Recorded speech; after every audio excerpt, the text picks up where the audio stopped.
Hello and welcome to Pick 6 Movies, the podcast where every season we select a specific theme and then we find 6 movies that all meet the specifications of said theme. But that's just the beginning. Next, we give you a little history on where, when, and why, and how the movie was made. But wait, there's more. After all that, you get a full review of the entire movie, open to close, just to see if it's any good. Oh man, and you've arrived just in time to be part of a musical spectacular celebration as we conclude Season 15's theme, A Flop is Born, featuring half a dozen movies starring singers who should stick to their day jobs of, well, singing, instead of trying to prove that they can act naturally, which most of them can't.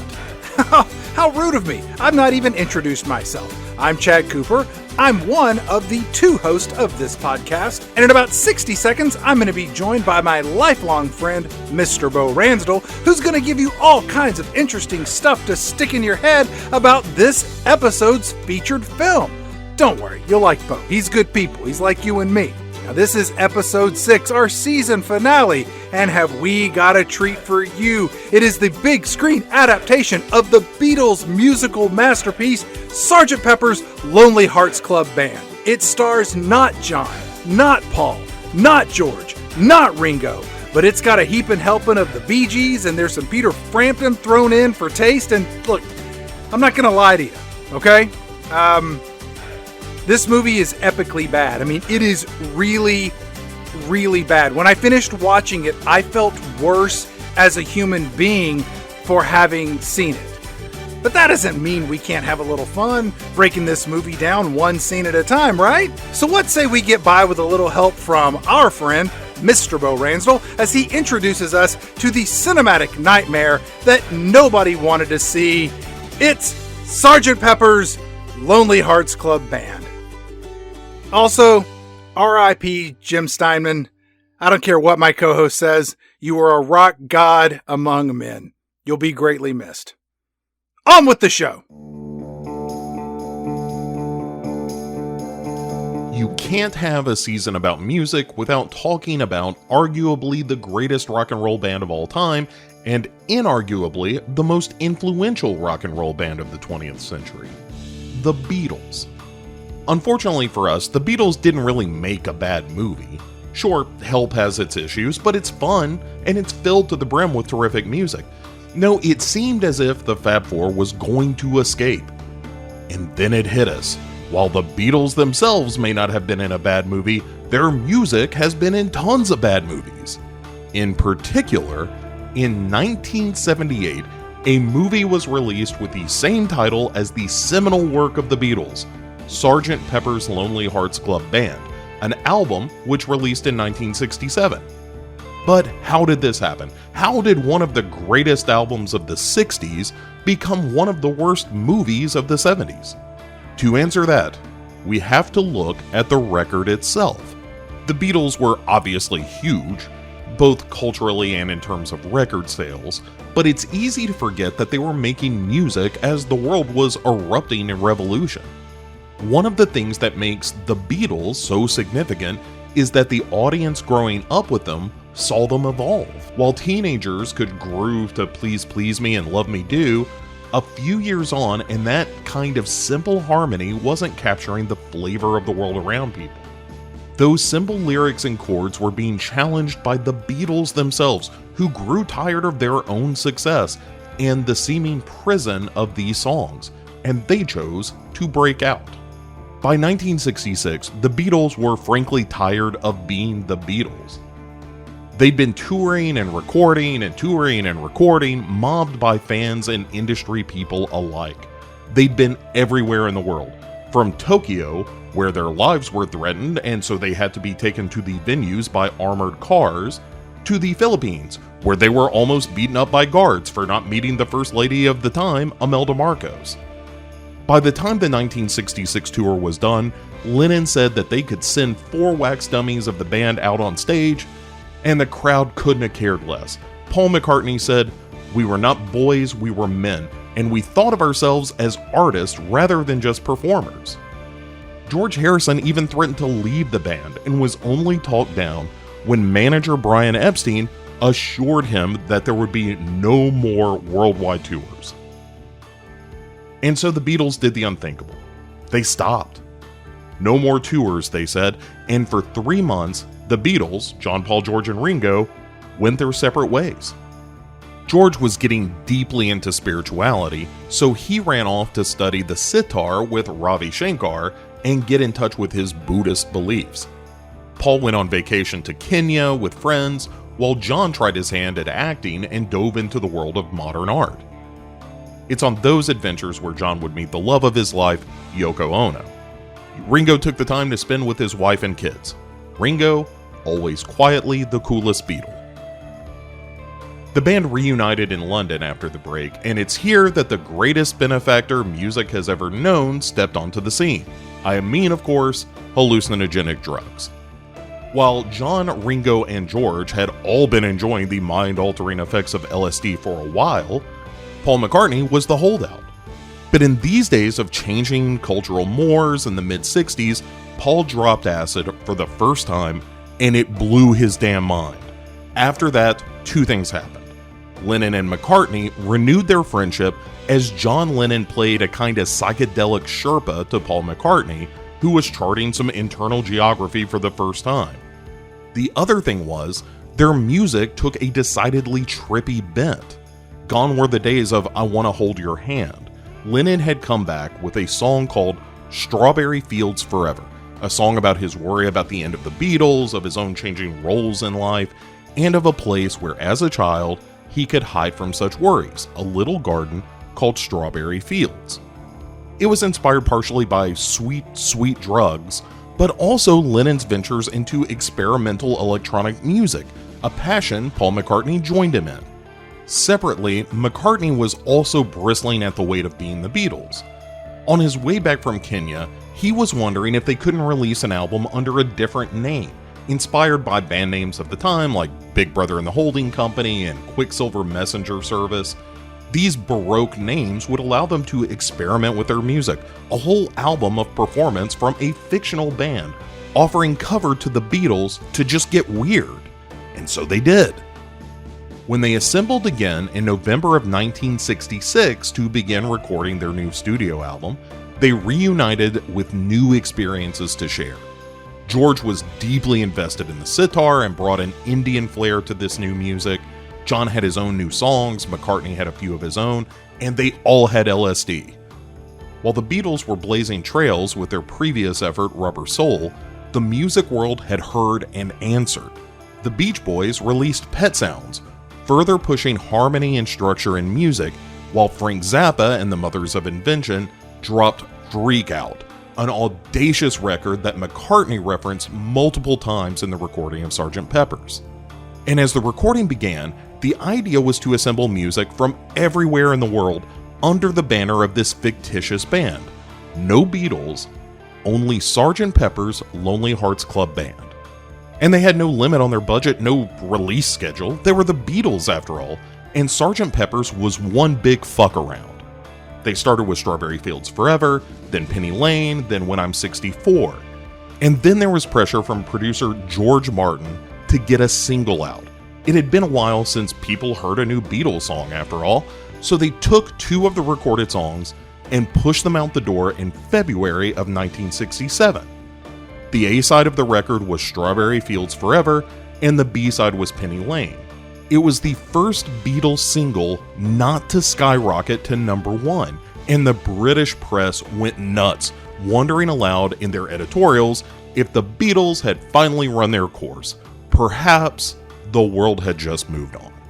George Martin, their producer, regretted the release, not because of the sales, but because they had a standing rule that no songs released as singles would appear on Sgt. Pepper's.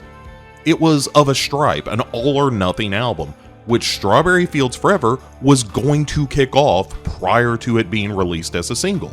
That was going to be the first song on Sgt. Pepper's. And the recording of the album itself is just the stuff of legend. The Beatles wanted to exorcise the bland decorations of the EMI studio, so they set up special lighting to make the place more groovy, and they had decorations brought in. Mick Jagger and Donovan were among just some of the musicians who would just drop in on these recording sessions, hang out, do some drugs, and take off again. It was a big musical clubhouse for the biggest forces in modern music at the time. And did I mention the drugs already? Because there were lots of those too. And they had the best studio musicians, big trumpet arrangements, choirs, anything they dreamed up, they could do. And so they went about the business of reinventing studio production for Sgt. Pepper's. At the time, the only commercial recorder was a 4-track, meaning you could mix together 4 inputs. In most cases, that meant a guitar, a bass, vocal track, some drums, bada bing, bada boom, you got yourself a record. But what the Beatles did was mix those 4 into one and then use this new master to lay down more tracks. Repeat as needed until you have, well, Sgt. Pepper's. They also crafted a way to split tracks on the tape, a technique way above my ability to explain it to you, but immensely important as an innovation in music production. What they liked from other records, they took. What didn't exist, they invented. And it was all driven by Paul McCartney. John Lennon was a creative force, no doubt about that, and so were George and Ringo, but it was Paul McCartney who was pushing them hard to do something special, to do something no one had ever heard before. You can see here the roots of the band split, as the ever-disciplined Paul McCartney wrangled the other members into realizing this vision he had in his head. When it was all done, the record would cost about $500,000 in today's money, and also cost about 700 hours of studio time. While the world waited, the Beatles pressed a demo and took it to Mama Cass's house. At 6 a.m. for the first time, Sgt. Pepper's was played from the home of Mama Cass, her windows open, the strains of Sgt. Pepper's drifting out to the neighbors, who knew right away they were listening to songs from the Beatles that no one had ever heard before. While the Beatles were away recording, the press had amped up its stories about how the Beatles were set for obscurity. Who needed a year and a half to record a bunch of songs, they asked. And then there was, the rest of the world. The beginnings of Vietnam, the assassination of John Kennedy, the assassination of Malcolm X, the rise of the civil rights movement, the rise of the women's rights movement, the rise of the gay rights movement. Suddenly the world was in turmoil. And a generation of kids, what we now know as the baby boomers, were trying to make a difference. They were turning on and tuning in. They were organizing and fighting for human rights. The kids who were 16 when the Beatles hit American airwaves were adults now, and some of them were being drafted while others burned their draft cards. And this all culminated in the Summer of Love. Now, how much Sgt. Pepper's is a symptom or a cause of the Summer of Love can be endlessly debated, but regardless of causality, it was undeniably the anthem for that summer. For years, San Francisco had been a beacon for the weirdos of the United States, and I mean that with the utmost love.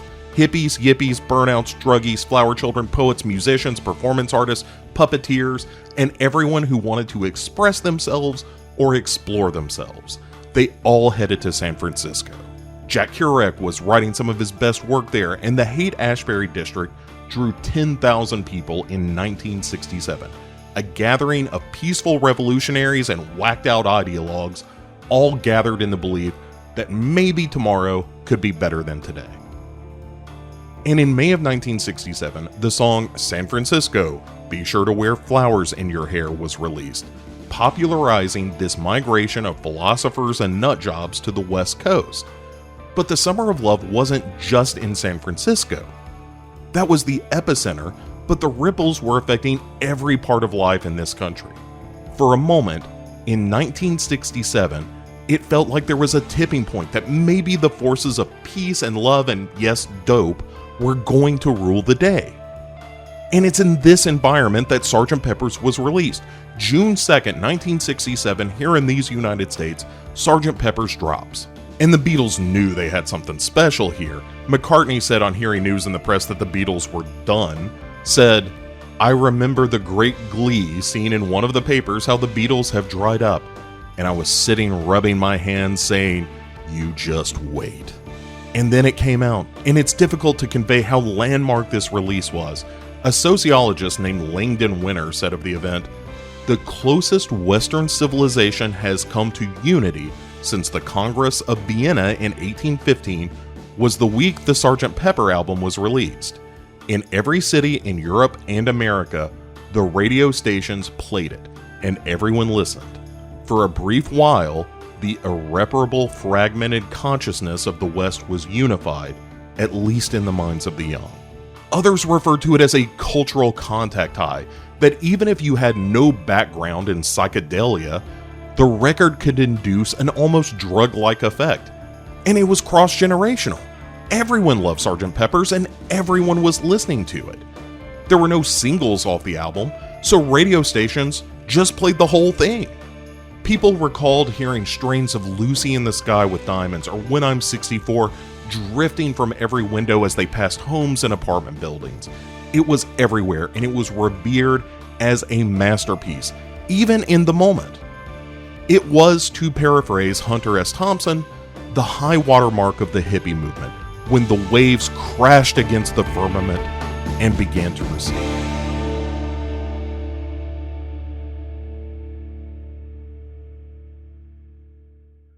It would mark the last truly harmonious collaboration of the Beatles as musicians too, a landmark in every way.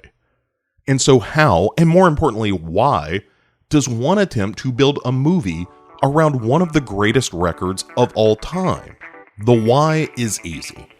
Money. See, a guy named Robert Stigwood had purchased the rights to 29 Beatles songs, and he needed something to do with them. Stigwood was the founder of RSO Records, and RSO was one of the forces behind Saturday Night Fever. RSO also released the soundtrack to the hit musical Grease, and it was flush with cash.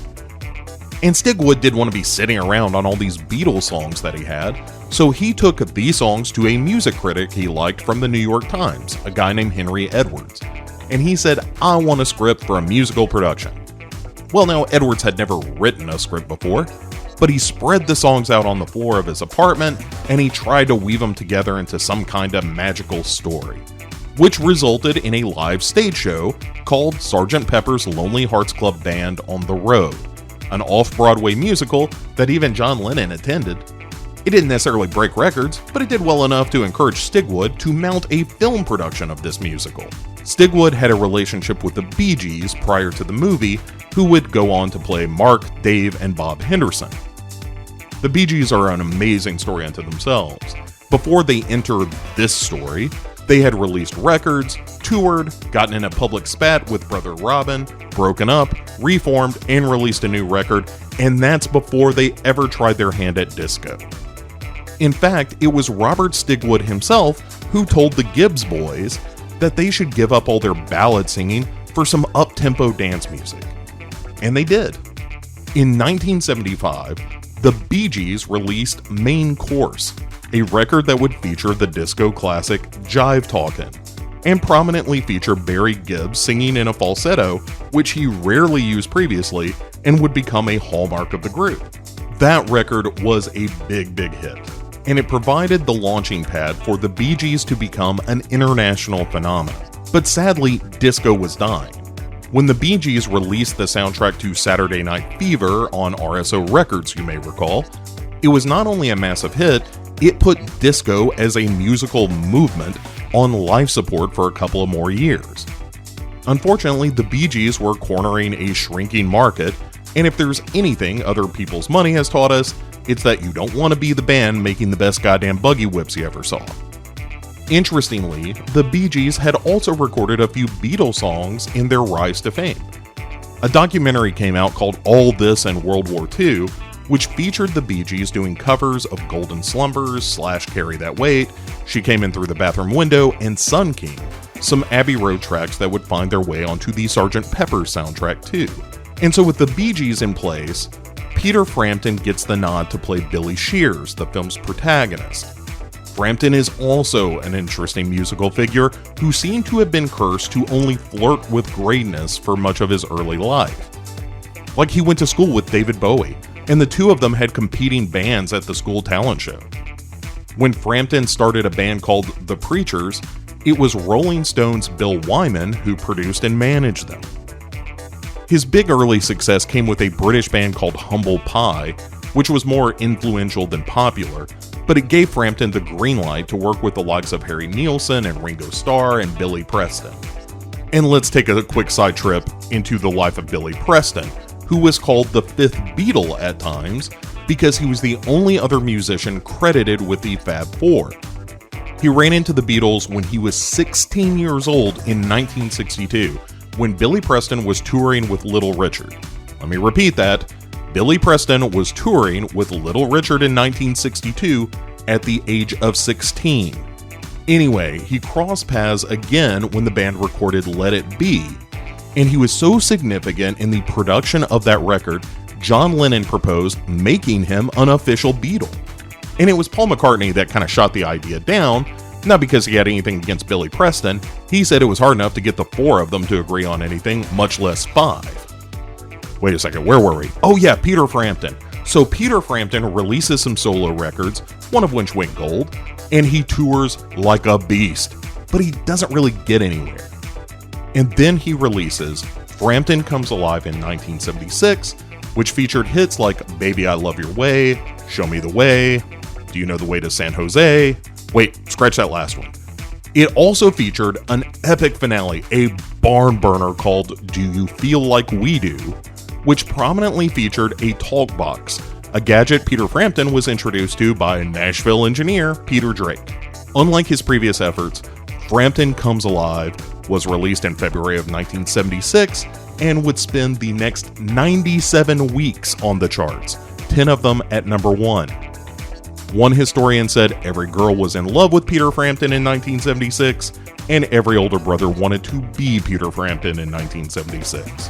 And so Sgt. Pepper's Lonely Hearts Club Band captured the hottest acts of the moment. It was a no-brainer to make Frampton the face of what everyone expected to be the Gone with the Wind of modern movie musicals, which is exactly what Universal expected.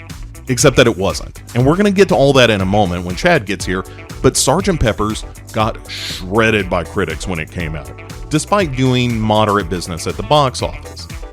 It was accused of being nonsensical, which it is, and scattered, also which it is. My absolute favorite review came from the amazing Janet Maslin of the New York Times, who said, quote, "Conceived in a spirit of merriment, watching it feels like playing shuffleboard at the absolute insistence of a bossy shipboard social director. When whimsy gets to be this overbearing, it simply isn't whimsy anymore." Chad and I will have much more to add, of course, but you get the idea. Everybody knew this was a stinker. But the Beatles didn't seem all that upset about it. George Harrison said that he thought the movie wasn't good, but moreover did a disservice to the Bee Gees and Frampton, whose careers were hurt by a combination of falling record sales just before the release of Sgt. Pepper's, and then the death blow that was this production. Frampton was still winning Grammys as of 2007, and the Bee Gees had reunions and resurgences as time has gone on, but nowhere near the pre-Peppers level of success that they both enjoyed. And despite assembling an in-credit sequence that features a genuine snapshot of relevant figures of the 1970s and beyond, the movie failed to leave even a fraction of the impact left by the album that preceded it. As George Harrison himself went on to say, quote, "It's just like the Beatles trying to do the Rolling Stones.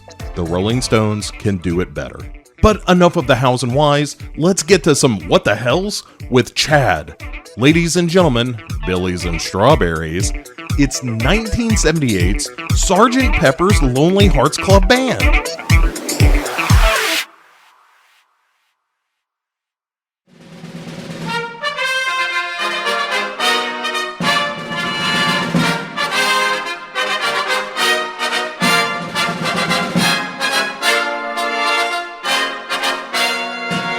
And ladies and gentlemen, welcome back to a very special episode of Pick Six Movies. It is our finale to this season. A Flop is Born, featuring music acts and musicians and singers being thrust into movies, and sometimes maybe that's not such a good idea. That's kind of the idea of the season. And with me as ever to discuss this particular example, the Billy Shears. With a little help from this friend. How about that for a segue? Here's Chad Cooper. Thanks for watching this movie. I felt like I was being introduced as a special guest host. Well, yeah, I like to build it up. I mean, this is a finale. I feel there's a certain excitement. There's an energy in the room. Yeah. I love the first episodes because it's like you're cracking the seal. It's like when you pop the tab on a beer and you're like, oh, that sounds delicious. Yeah, and this is the warm backwash at the bottom where you're just like, oh, I'll finish it off because I'm an alcoholic. No. No, this isn't the Spalding cigarette butt drink. This is a celebration. Of all the movies we watched this season, where we saw singers appearing in movies, because they wanted to be actors, they all had speaking roles. But this movie does not have any speaking roles by singers who want to be actors, but they do emote. So it just barely comes in under the guidelines of singers who want to be actors. I'll say this for the movie. It has the most singers of any movie that we've discussed this season. You can't swing a cat in this movie without hitting somebody that had a gold record. Yeah, of all of our movies, I feel like we've progressively tiptoed closer and closer until we cross the line of being in an actual musical. And both this movie is, in my opinion, a dream. And what I mean by that is that it is like watching a dream where familiar things happen in the most unexpected and bizarre ways. If my dead mother had shown up to tap dance with a tiger, I wouldn't have been surprised. It's a real something. I was saying this before we started recording, that I saw this movie a lot when I was a kid. I've seen this movie twice. Once to get through it and wants to do these notes. And I will never see it again. That's crazy talk. I saw this movie not only a bunch when I was a kid, when we did this for the show, I watched it on Blu-ray for the first time. Why would you do that to yourself? I don't think I'd ever seen it outside the 4:3 format. And I thought you were saying after you haven't seen it since you were at that boys' farm where they forced you to watch it over and over again as punishment. Yeah, I was one of the kids in father-son's room. We hate love. That certainly explains a lot. Yeah. Well, when I saw it again, it really was crazy because it was like seeing it for the first time because I'd never seen it in this kind of fidelity. But also it was incredibly familiar because I knew every moment of this movie. But I had forgotten it until it was kind of happening. That feeling where you're like, oh, right, the fucking hot air balloon. That is their mode of transportation in this movie. That's crazy. It was dawn. We were so young. It's a real treasure of a movie. It's, of course, Sgt. Pepper's Lonely Hearts Club Band. Yeah, if you've never seen it, don't ever watch this movie. Absolutely should. I've got it on Blu-ray. Let me know. I will send you my copy. My 13-year-old son came downstairs as my wife and I finished this on my first pass, and the words out of his mouth were, "What in the hell is this?"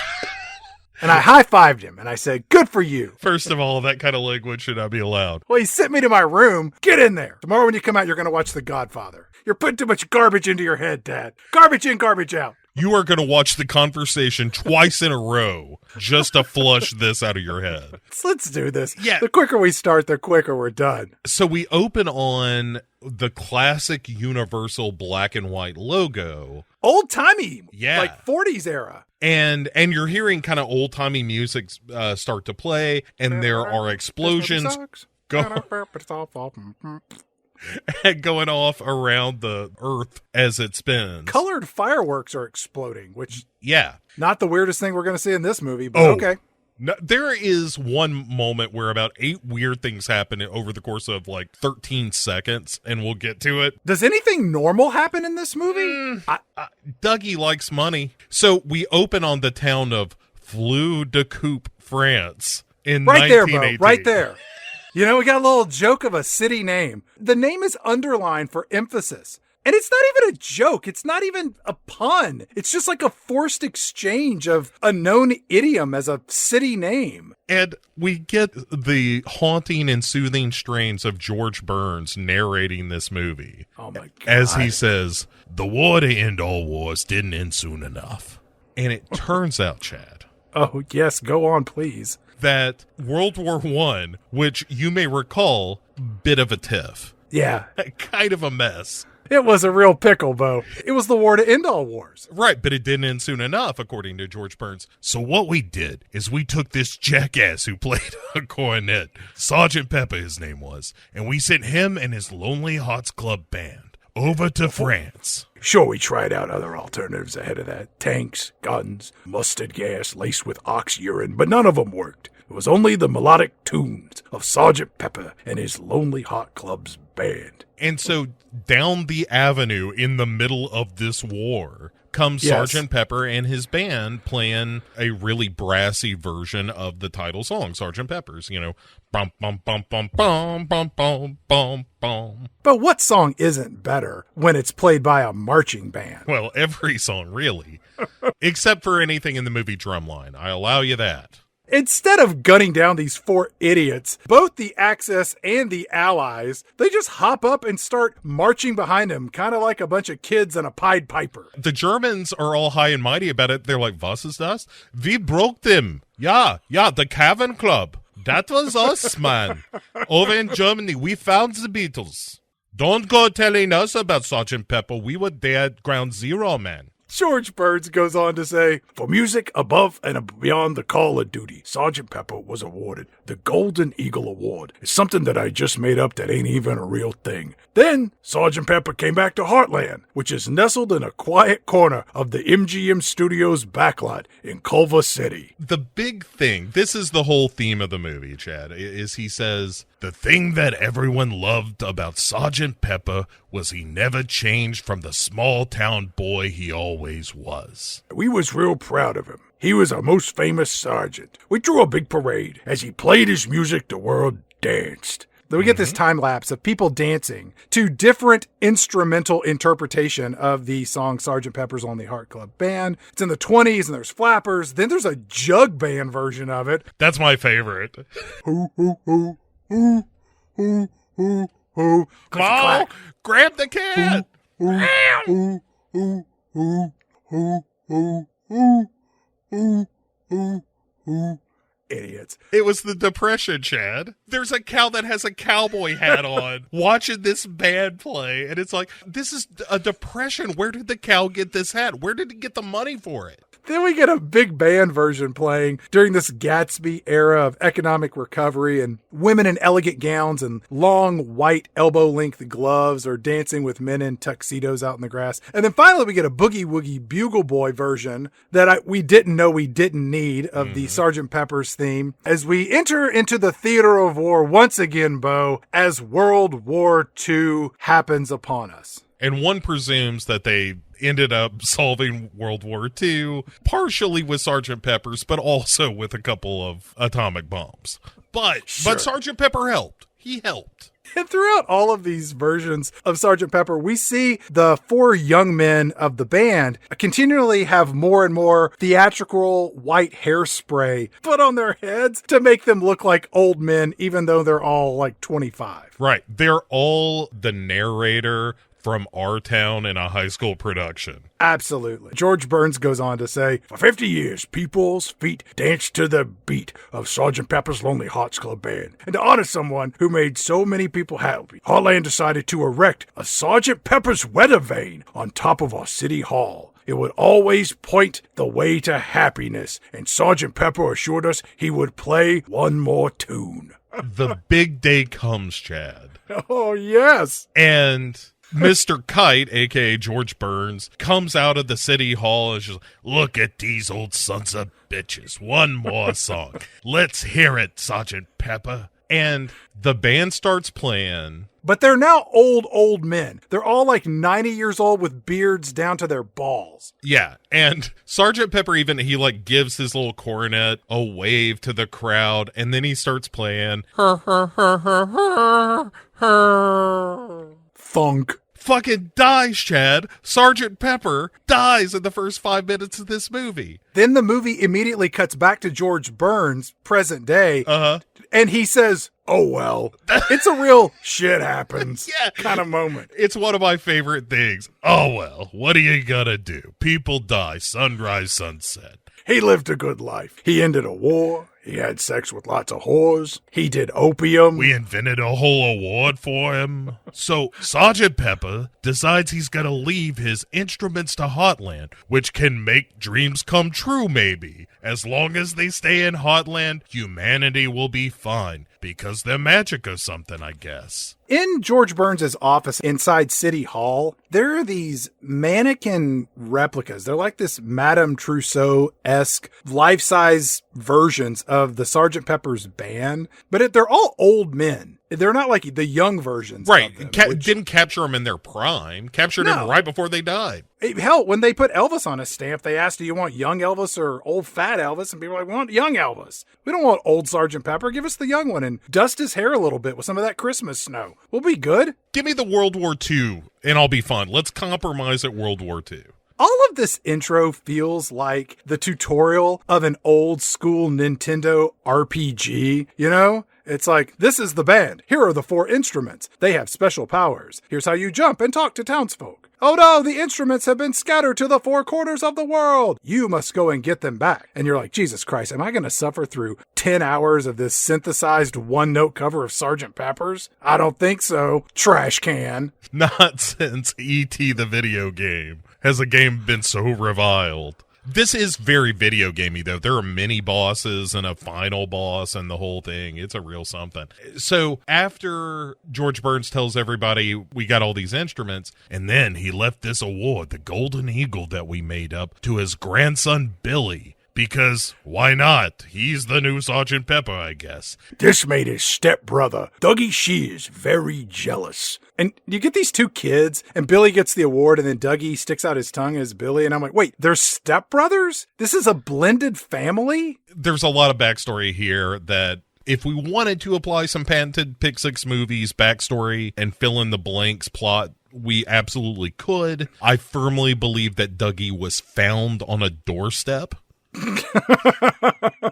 Because he is the product of a woman and a goat. The dad is played by Max Showalter, who 1 year later would appear in the Dudley Moore Bo Derek Pervertathon 10, as discussed in Season 6, Episode 2 of Pick 6 Movies, which featured a half dozen films that were all about people having sex. So if you want to go back and listen to that, it's better than this. Quality episode. Anyway, after introducing Dougie, we also learn that this little kid, for some reason, had to make a new Lonely Hearts Club band or else the world was gonna burn to a cinder. And so we get introduced, is it Bob? It don't matter, it's the Bee Gees. No, it's Mark, Dave, Bob Henderson, a.k.a. the Bee Gees. Band was going to be made up with his 3 best friends, the Bee Gees, and Billy Shears decided to change his name to Peter Frampton. And Dougie, the stepbrother, who's a real asshole, because his dad was a goat, that's what I heard, he decided he would be the business manager. And he was going to introduce the band in real Dougie fashion, like an asshole. Dougie is played by Paul Nichols, who famously appeared in the movie adaptation of The Who's rock opera Tommy in 1975, but for the purposes of this discussion, he's just going to be Dougie. And when all that narration and backstory's over, this is where Dougie just really jumps in and shows how shittily one could cover Sgt. Pepper's Lonely Hearts Club Band, surpassing even the marching band and the Boogie Woogie version. I just want to say, all of the Beatles songs in this movie, except for 2, they're total trash, Bo. I'm trying to think if there's more than 2, because there are 2 good ones. No, there's 2. There are only 2 Beatles covers in this, and the rest is just absolute trash. Yeah. It's like an adult version of Kids Bop. It's worse than karaoke, because even in karaoke, they somewhat try to get the music like what you've heard before. It's not these misguided interpretations of songs that clearly shouldn't be reimagined. You know, the same way you should never do a remake of Casablanca or my son's favorite movie, The Godfather. You know who can fuck around with Sgt. Pepper's? The Beatles. Sure. Everybody else make it sound like the record. Like, the people who invented it, they can tinker. Like, Sting can do a stripped-down version of Demolition Man. Paul McCartney goes on MTV's Unplugged and covers the whole damn album. Even if it's shitty, he's the only one who has the right to do it. Right. I'll tell you what, I'll even allow you Ringo doing a whole concept album where it's an instrumental version, drums only of Sgt. Pepper's. Fine. Yeah, you can keep that. That's like those assholes that film a feature film on their iPhone. You asshole. Like What are you Steven doing? Soderbergh. Yeah, just stop it. Make a real movie, shithead. Dougie sings the front end of Sgt. Pepper's, and one of the big problems with this movie is that, He's dressed like Gallagher before he starts smashing watermelons? like I said, one of the problems. There are a number. That being one of them. It's that Beatles lyrics, especially of this time, are more evocative than literal. And so this movie is trying to use Beatles lyrics to kind of push the narrative. You can get close. It's like that Dark Side of the Moon bullshit with The Wizard of Oz, where it's like, oh yeah, if you start Sgt. Pepper's right here and have Dougie introduce the band, and then we see the Bee Gees on this gazebo who are playing Sgt. Pepper's, like he kind of hands it off to them. They do and now let me introduce to you the one and only Billy Shears. Cut to Peter Frampton. And that is the moment that Dark Side of the Moon and Wizard of Oz diverge. For the rest of the movie, they're dropping in Beatles songs that don't mean nothing. We got a lot to unpack here. Yes, please. All right. This new version of Sgt. Pepper's with Peter Frampton and the Bee Gees. If you don't know who these people are, which I would hope you don't, I would like to describe them. I want you to think about your dad. Now I want you to imagine your dad's 4 creepy friends who dress about 2 decades below their current age. And they're all hiding their balding heads by excessively growing long hair in certain places to compensate for the places that they can't. But P.S. all of their jeans are so tight, you can always see the outline of their dicks in their pants. As was the fashion at the time. For some people. I don't think everybody was walking around with their cock out. Are you suggesting people did not rock out in the 70s? I'm saying that not everyone walked around with a giant outline of their cock in their pants. In this movie, though, it's standard issue codpieces for everyone. Even Donald Pleasance is showing a little crown. Everybody's just like, look at my dick. As they go to introduce Billy Shears, the camera pans over and we see 2 women kissing passionately. They're both wearing high-heeled boots and they have shoulder-length hair. They're wearing pink shirts. They have very slight frames. And I was like, wow, how progressive for this movie that they're introducing a lesbian couple so openly. And then as they turn around, you're like, oh, wow, that one lesbian in the all white overalls who's more slight than the other lesbian on the left is actually Peter Frampton. Well, you can tell because his name is written on the overalls on his right breast. Well, Billy. the dead giveaway for me was the giant boner in his pants. Like I was telling you, this pair of overalls not doing favors to anybody. It's aesthetically displeasing. It's too white. The 70s are just all over this movie. It is writ large, of course. I was really surprised that this movie came out before Pink Floyd The Wall, because it felt like it was standing on its shoulders, but it was out a few years before that movie hit theaters. Yeah, and had a real director and music. And people who were like, hey, don't fucking make garbage like that. Let's do something really good. What if the movie actually meant something?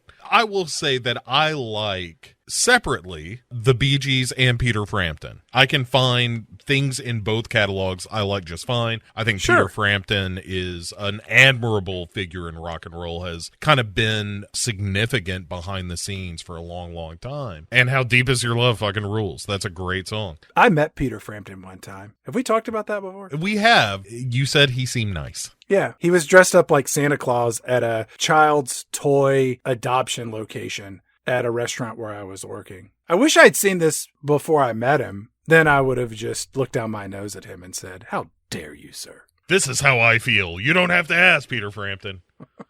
He kisses Strawberry Fields because they're a couple. He runs to the stage, starts singing. Oh, yeah, the lesbian he was kissing is Strawberry Fields. And she's called that because of the Beatles song, Bo. Right, because she has to sing a song later that is wildly inappropriate. Jesus Christ. But as he's singing this, we see his stepbrother Dougie trying to make a little time with Strawberry Fields. But she ain't having it, Chad. It's because of that bowler hat and the fact that he's toting around a Sledge-O-Matic. Dougie is the guy with the cocaine. Billy is the guy who is the talent. Right, you know? I get that. So he finishes singing Get By With a Little Help From My Friends that goes on way too long, as does every song in this movie. Every song is played to completion, yes. Then Patrick Cranshaw, that old man from Young Frankenstein who got kneed in the balls during the medical presentation to great comedic effect, well, he shows up on a bicycle dressed as a Western Union telegram messenger with a message for the boys in the band. And Bo, this telegram is oversized, the way that checks to charitable organizations are oversized for public presentation. It's like the size of a beach towel.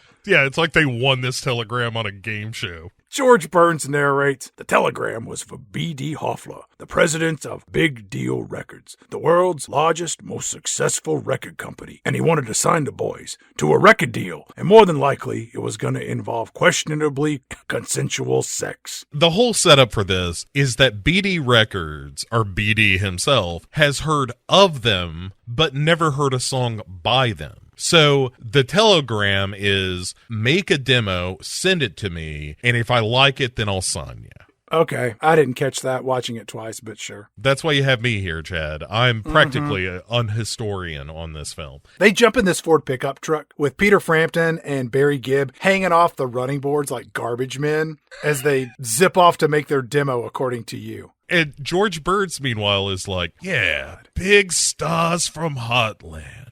Who would have thunk it? Who in Heartland would be more deserving than these four boys? Let me think for a moment here. How about yours truly, the guy what has been handling everything for years, for decades? I seen the Sgt. Pepper's come and I seen 'em go. You know who's left standing? Kite is left standing. George Burns turns around and looks over at the gazebo in the town square, and we get a fantasy sequence where he is looking at himself, but the version of him on the gazebo, he's wearing tight blue jeans, and I think you can see his cock, but I think he's old, so it's not very big. He's wearing a wide-collared salmon shirt. He's wearing a denim vest, and he is holding an electric guitar in front of the townsfolk singing a George Burns cover of I'm Fixing a Hole. Yeah. Dude, that's the kind of thing your brain shows you while you're passed out after finishing off a plate of bad clams and well vodka screwdrivers. This vision of him as kind of a hippie only lasts for a second.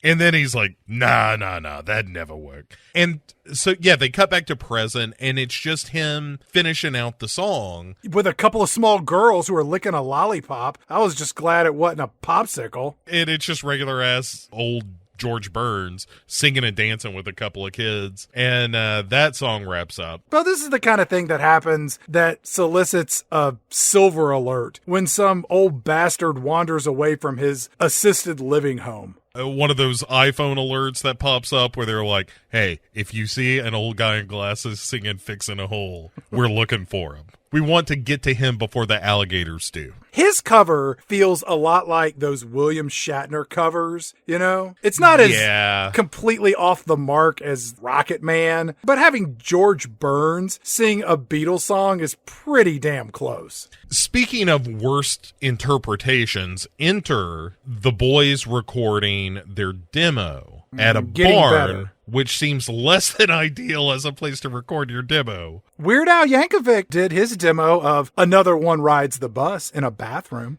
Better acoustics than a farm and less fucking cows. And no hats, if I remember correctly, this go round. While they're playing, we are introduced to Mean Mr. Mustard, the villain of our film. The first of 12 villains of our film, Bo. He's the main mini-boss, and he is described in a title card as villain, comma, a demented, comma, ex-real estate agent, which has too many commas by what, if you ask me, Chad. Yeah. So he's driving down the road in this converted school bus that he uses for his lair.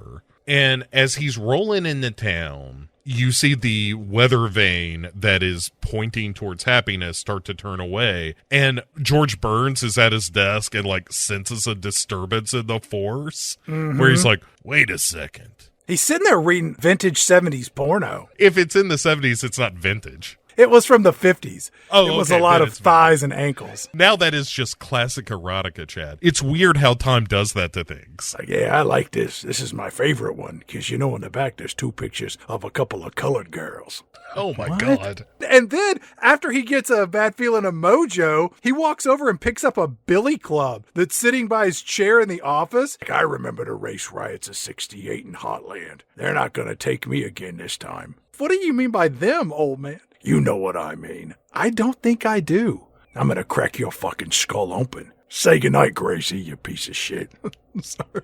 So back at the van, Mr. Mustard is using some magic periscope to look at the movie happening elsewhere, and he just starts leering at Strawberry Fields. Yeah, he's like some Tex Avery cartoon wolf. He's like licking his chops and putting his hands in his pockets. But then FVB, our real villain, interrupts, which is just computer graphics appearing on the screen where they're like, hey, dickhead, keep your mind on the job. You're here for a reason, and that reason is to take over Heartland. Jumped ahead of my notes because when the computer turns on, he walks over and sits down and starts pressing all these oversized colored square buttons, and the monitor comes on, and it's flanked on the left and the right by 2 female sex bots in head-to-toe S&M dominatrix black leather gimp outfits with shoddy wigs slapped on top, a blonde on the left, and a pink-haired robot on the right. Mr. Bo Ransdell, a discuss. Yes, it is one of the more erotic moments in the movie, to be sure.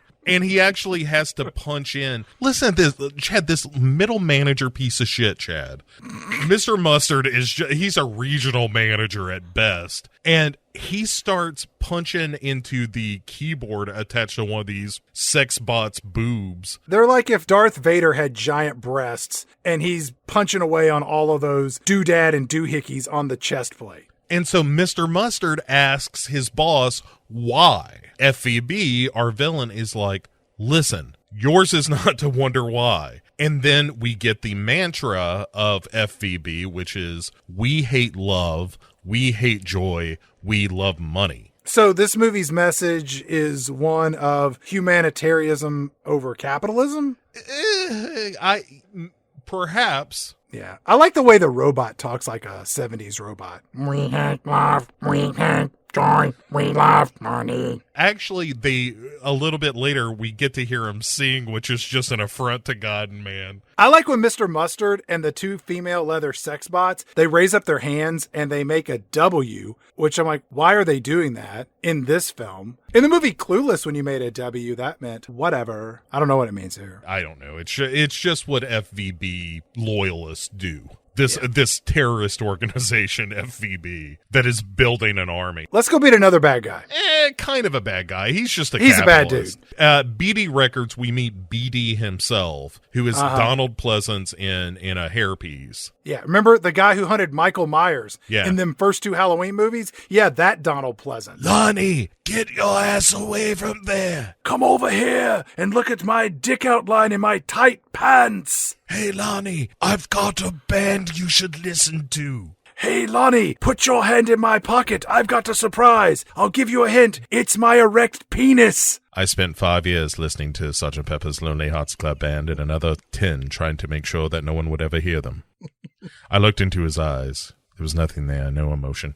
Blank eyes, the devil's eyes. So BD has a picture, the headshots of the band, and he pulls out this giant-ass file cabinet and drops their picture in a file labeled Bald Men. No, Superstars. And meanwhile, we are also introduced to Lucy and the Diamonds, which are kind of the bad girl band. Yeah, but she's also ever present. A little later, Lucy is both driving a limousine and riding a motorcycle at the same time. Dude, I think that's 2 different people. No, it's not. Are you sure? Yeah, we'll get to it. Okay. I was hoping you had an answer. I think it's 2 different people. I think not. there's the driver and then there's Lucy. Dougie ends up with the driver. Is that Lucy? I don't think so. Yes. All right. Well, all of this will not make sense later, dear listeners. That's what I'm shocked about, that you're like, wait a minute, that doesn't make any sense. in a movie that is like being inside Herman's head. And that was a crazy place, Bo. It was. Oh, there were wacky characters everywhere you turned. While Lucy keeps a picture for herself, she's like, I better hang on to this.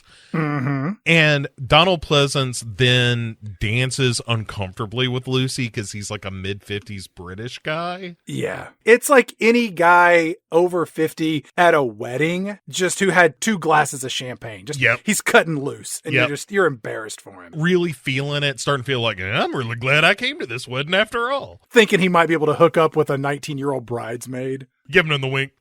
Hey, honey, what's your major? Are you in graduate school? I'm looking for a greener banana. Keep on moving. You're gross. Are you talking about the banana in your pants? I can see your dick. In this scenario, baby, you are the banana. Your dick is leaking, old man. It does that. That is urine. Don't worry about it. Well, what the hell did you think it was, semen? Could have been a little pre. Barbara, you've got to get your uncle under control. Barbara, I am not going. They're about to throw the garter. I'm going to catch it. You know I'm going to meet my online girlfriend next weekend. I'm going to be the next one here getting married, and I'm going to be the first one here getting divorced. I hate you, Barbara. So immediately after the band finishes recording their demo, the guy who got kicked in the balls in Young Frankenstein rose up like Dom DeLuise in the Muppet movie. Yes. Hands him another telegram, and George Burns once more narrates and says, BD loves your music. BD loves you. Expect to see you in Hollywood tomorrow. BD. And everyone is happy except for Strawberry Fields, who knows that her meal ticket is about to leave Heartland and go to L.A. without her. Uh-huh. And is like, oh, Billy, you and I need to spend some quality time before you hit the road. And by quality time, I mean we should have a roll in the hay. And by have a roll in the hay, I literally mean have a roll in the hay. And then after they fuck, Peter Frampton is all tuckered out because she really, like, she was throwing a fucking on him that was like, you need to remember this pussy when you get to LA. So then, while he's sleeping, she decides to give us a terrible cover of Here Comes the Sun. Yeah. It is the kind of cover you would hear on the Barbara Mandrell show. Yes, your finer talent shows would have a cover like this. Like this, if this popped up on an American Idol, you'd be like, yeah, that feels right. That's this kind of shitty. I don't even know that. This is more like the Dinah Shore show or some Donnie and Marie reunion. I mean, yeah. It's really, really bad. So during the course of the song, she tickles him with a piece of straw and he still doesn't get up. So she just has to start shoving him and then gets him out of the hay into the truck to the town square where they pass Mr. Mustard's bus parked on the side of the road on the way, by the way. Right. Get to the town square where the Bee Gees and Dougie are like, where the fuck is Peter Frampton? And he shows up just in time to get on the hot air balloon jet. Bo, this whole movie feels like a live action adaptation of The Muppets. And I don't mean a movie where humans and Muppets coexist in the same universe. I mean, this feels like a movie where they cast actors to play the Muppets as human beings. Yes, that is absolutely accurate. I was going to say it has that kind of optimistic spirit to it. It aims for that. Mm-hmm. And that kind of silliness and goofiness and that kind of charm for sure. But it falls well short. But yes, the behavior and actions of the film are that of a Muppet film. I kept looking at Barry Gibb's giant head of hair and his big white choppers. And I was like, oh, there's Dr. Teeth for you. Sure. And you got Peter Frampton, looks like Janice. You got Maurice Gibb banging on the drums. He's like, Animal! Right. And then Robin is a perfect Floyd. Looks just like him. I never think of money. I think of milk and honey.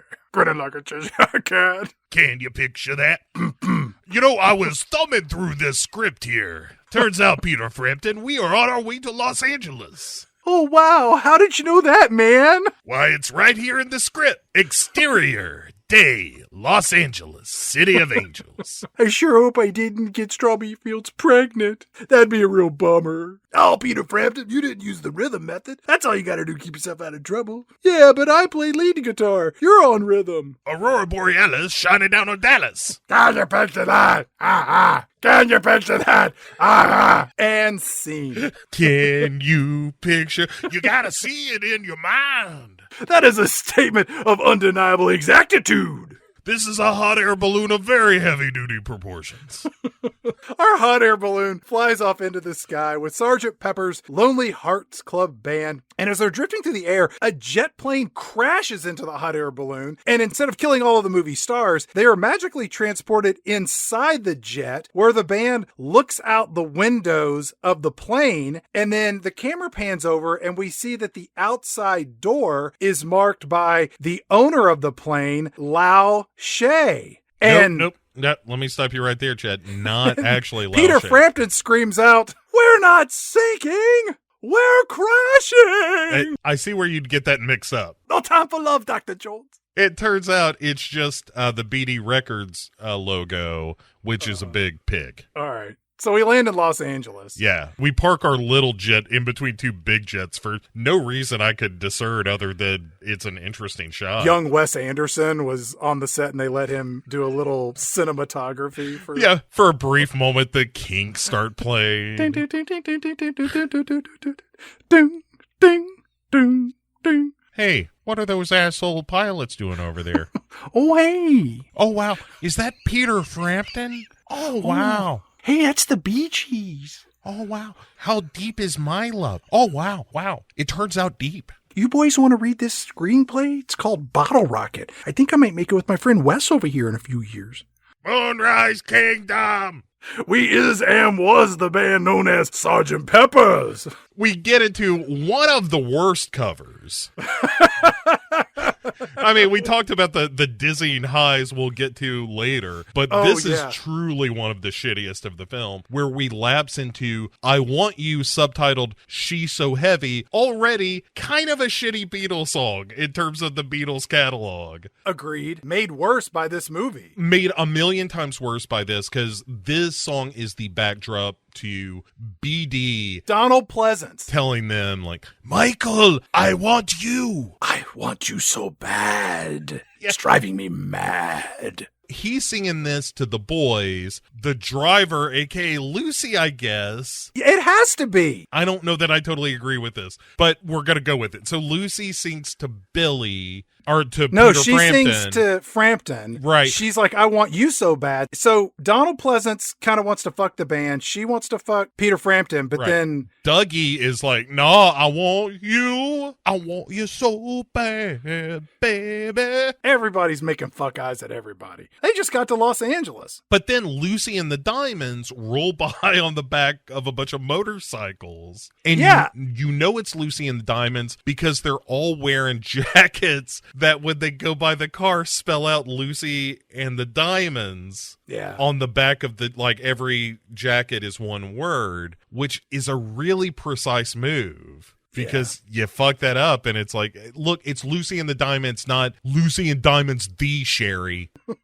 To your right, please. She sucks on Robin Gibbs' finger because they're in this stretch limo that is also a convertible that's spray painted in sparkly silver. When she drives by on the motorcycle, she's riding bitch behind this stereotypical biker so that she can pull this move off. She sticks her finger out and Robin Gibbs just leans in and sucks on her finger. Yeah. And then when he pops it out of her mouth, he turns around and he's like, "Hey, baby, I have a room for life at the home for the chronically groovy." And she's just like, "I'll bet you do." So that's when they all drive away. Maurice is like, hepatitis. So they drive off. And then we cut to the convertible limo driving through Hollywood, where they go past an adult movie theater that is adorned with 4 horrors out front. And next door to this house of jacksturbation is a shop that sells, and I'm just quoting the signs out front, unusual undergarments, erotic films, water pipes, and there is a catch-all marketing ploy to would-be customers that simply reads, "Name your fetish." The older you get in the business, you got to be open to new things, Chad.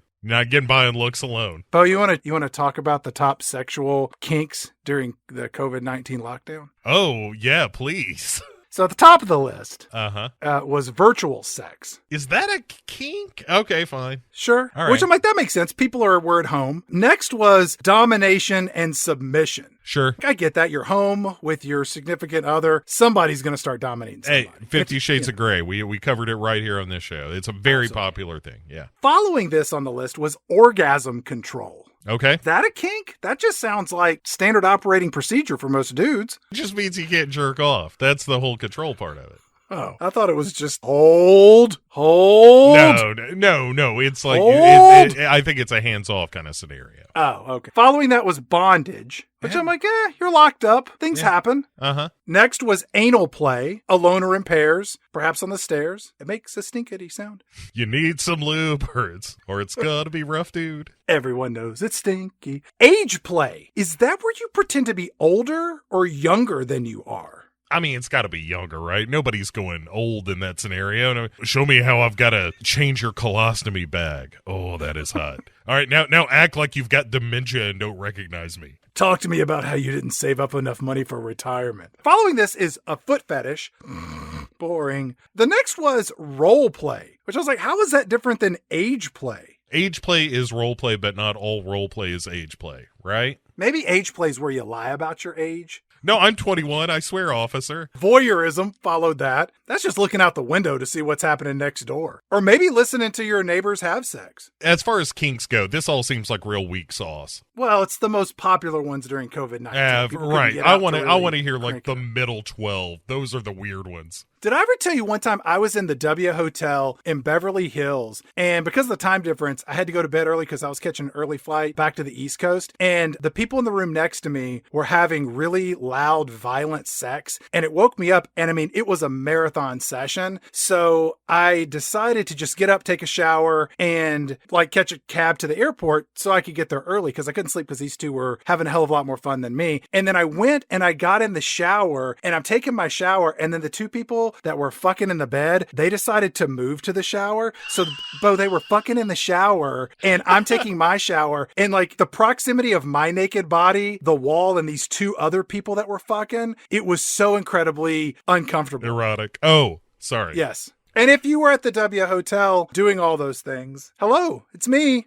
Also, sounds like hats off. Sounds like you guys were going after it, and God bless. We'll finish up our kink list real quick. This is followed by sadomasochism. That just comes from being locked up with somebody too long. Golden showers. Now we're talking, Chad. Now, that might have been what was starting going on in the filthy. hotel with me. Yeah. Something called impact play. What is that? I think that's just hitting folks, like smacks and shit. Again, you're locked up too long. That's what's going to happen. Yeah, smacks and spanks, I think that's impact. All right. That's just where your fucker's like, I can't believe I'm still in the same room with you. Whack. Exhibitionism and outdoor play, which you could only mark your territory in each room so many times. Yeah, right? Pair them up with the voyeurs. You got yourself a real party. Pet play, which I'm hoping that's just where the dog or the cat watches. If you got a chimpanzee, that counts double. Then we got rubber, latex, leather play. Uniforms, that's latex play, but with a little more formality. Uniforms is role play, as far as I'm concerned. And then lastly, group sex, followed by swinging, which is essentially all those anti-maskers and anti-vaxxers. Orgies for freedom. January 6th. Never forget. Always repeat. Idiots. Speaking of kinks, Shad, our heroes show up at Beatty's place where Lucy and the Diamonds are hanging out at the pool. Yeah. And so they go canoodle with the girls a little bit. They start taking off their clothes. Yeah. Well, I mean, they're wearing like 5 layers too. There's like jackets, and then there's the overshirt that's unbuttoned and the undershirt beneath that. And that's not even counting all the chains they're wearing, which is practically a medieval defense system. Donald Pleasant somehow has changed into a pair of stark white long underwear that matches his 10-gallon cowboy hat, and he's flashing his gold teeth and his boner. They pull down a backdrop to take some pictures where all our heroes look confused. This is one of those moments where dialogue really suffers, or the lack of dialogue makes the movie really suffer, where you're like, I don't understand what you're trying to convey here. Are you talking about the scene where they all stare uncomfortably at the camera, aka me, the viewer in the audience? Yeah. I think they're just surprised that you're still there watching the movie. What are you doing here? Go home. I don't know if listeners are terribly familiar with this not so great Beatles song, but the way that the song goes is there's sort of a harmony of she's so, and then they harmonize the word heavy. Heavy. Heavy. Heavy. Right. In this moment, they look at the camera and do this. Peter Frampton in particular has this I gotta shit look on his face that never ceases to make me laugh. Peter Frampton looks a little bit like an extra in a Wallace and Gromit cartoon. He is not a leading man. There are too many angles to his face. Like, he's a brilliant musician and all, but he's just not a starring. He has the teeth of a man who never has to floss. He has the teeth of a musician. Not an actor. And so after they take some pictures uncomfortably, they lift the backdrop. Only now, Chad, the title card tells us this is a typical record business party at night, where the boys are being wined and dined by Beatty and Lucy and the Diamonds by drinking from Big Bill Brasky snifters, which is my favorite detail of the scene. And they're eating with like oversized utensils, and it's very Alice in Wonderland-esque. There's a bunch of elderly men in waiters' uniforms standing by smoking joints. Who was the target audience for this movie? It couldn't be Beatles fans because the music is an abomination of their original works. It can't be Bee Gees or Peter Frampton fans because have you listened to anything we just talked about for the last 45 minutes to an hour? So BD is trying to get Frampton to sign this contract, and he won't do it despite all the whining and dining. He kind of waves him off. So then he goes to Dougie, signs the contract, and as soon as he does, presto changeo, he's now wearing a BD Records t-shirt, as if he's just like signed his soul away in a Faustian bargain. And you're right, like this whole surreal scene, in the midst of it, they could just cut to Tom Petty singing like, I don't feel you anymore. Who did you expect to meet? Bizarre. And Beatty goes from person to person. Everybody kind of drunkenly signs this contract, except for Peter Frampton, who still is holding out. And so Lucy drugs his Bill Brasky snifter. Yep. And then they get him to drink up, and now he's all like tripping balls and shit. And Lucy leads him past a straight-up orgy that's happening with the other bandmates. Yes, they're having sex with the Diamonds, while these four old men continue to smoke joints and just look on. Don't worry about us there, Peter Frampton. We got this covered. Animal! Animal! Nope, that's me, Animal. How about you turn that around? There you go, pal. Animal? Animal. Ain't I'll play. That ain't milk and honey. It's really kind of funny. Can you picture that? So she leads Peter Frampton past all this into a room with a revolving record bed. I think it's a waterbed, too. Yeah, well, of course, it's 1977 when they shot this thing, Chad. Of course it is. He ends up signing the contract here, and then they fuck. So we cut to the next morning, and we know that because the title card says, the very next morning, comma, the band begins a difficult 1-week climb from obscurity to stardom. And Good Morning plays as our heroes hungover make their way out of the hotel into this limo. When they leave the hotel, they go past the world-famous Comedy Store, which, if you have Showtime and you have not watched the 5-part documentary series, The Comedy Store, yet, you should. Best documentary series I saw last year. Yeah, very good. They see Dougie hanging some signs for the band. Mm-hmm. Then they go to a recording studio where everybody's kind of toasting as they're recording their record. They're drinking Heineken beer. Did you see that? Yeah, sure. The beer of the current James Bond, I understand. Mm-hmm. And Tom Hanks in the AOL-inspired 90s era romantic comedy, You've Got Mail. Heineken, when you want to look fancy, but you don't know how. We see their albums being pressed, and then they pull up to a Tower Records, and for those listening, a Tower Records was a record store, which for those listening, a record was a vinyl disc that they put music on. Right. Imagine if Spotify was a store with only about 3% of the music that's available there. Right. And I'm including the stuff they can order from a catalog. What if it sounded maybe 0.3% better, but was 80% less convenient? That's a record store. So when they go in this record store, the band gets mobbed by all 35 of their fans. And then we cut to the band doing a cover of Nowhere Man, where it looks like they're appearing on some sort of disco version of Soul Train or American Bandstand or Hee Haw. Uh-huh. And then Barry, Dr. Teeth Gibb, he gets a little solo here, and he's like, Nowhere Man, please listen. You don't know what you're missing. Nowhere Man, the world is at your command. Pathos! Pathos! Then we transition to a live show where the band is performing the song Polythene Pam, which was my favorite Garbage Pail Kid. And during this cover, Dr. Teeth is still singing, and Peter Frampton chimes in a little bit. I was curious as to why Dr. Teeth was singing so much when Peter Frampton is the frontman for the band. Seems a little strange to me, but But okay. if you're kind of aping the Beatles, they handed that off. All right, fair enough. But that's not Sgt. Pepper's. No. He's the one and only Billy Shears. One and only. And you're just Dr. Teeth. I do think that as far as the Bee Gees Frampton stuff goes, this kind of Abbey Road run is kind of fine. It's not great, but it's the least offensive because it sounds the most like the original stuff. It's close, but it's off a little bit. A little bit for sure. So they're singing Polythene Pam, and that rolls into She Came In Through the Bathroom Window, which features a magazine spread as Frampton sings that asks the question, hey, are these boys secretly having a fling with the, quote, wicked Lucy and the Diamonds? Dun, dun, dun. And then we just do the rest of the song, which again, as this movie goes, not the worst place you can be is listening to a cover of She Came In Through the Bathroom Window. It's kind of all right. It ain't the original. This is not one of the top two. No.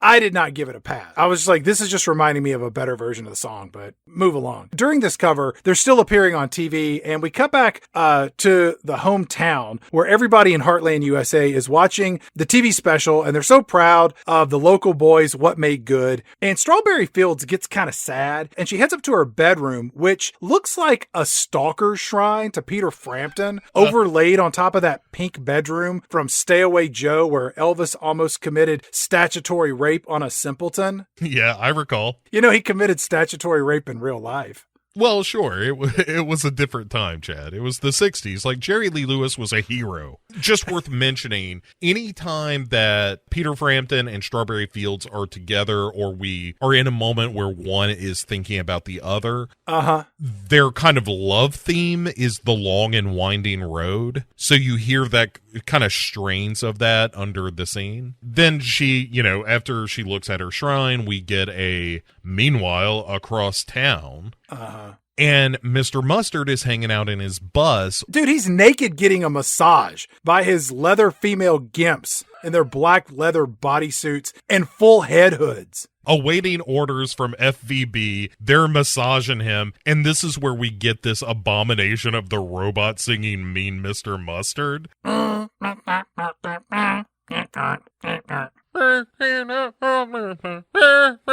It's awful. It is intelligible. It is offensive. It is as I would rather hang out with someone as they tried to convince me their dog was saying, I love you, than listen to this.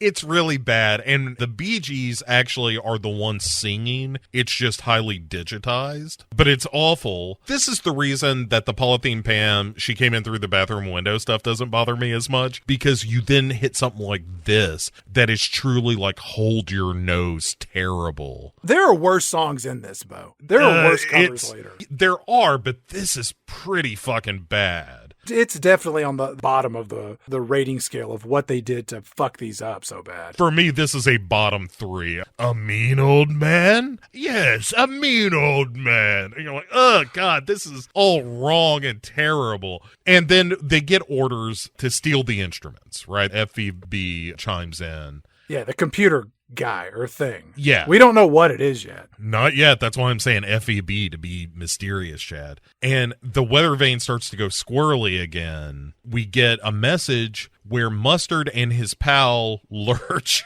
a.k.a. Brute is his character's name in the movie. He's played by Carol Strucken. Yeah. Who was Lurch from the Addams Family movies with Raul Julia and Angelica Houston. And for those of a certain stripe, he played either the giant or the fireman on Twin Peaks, depending on which one you want to attribute to him.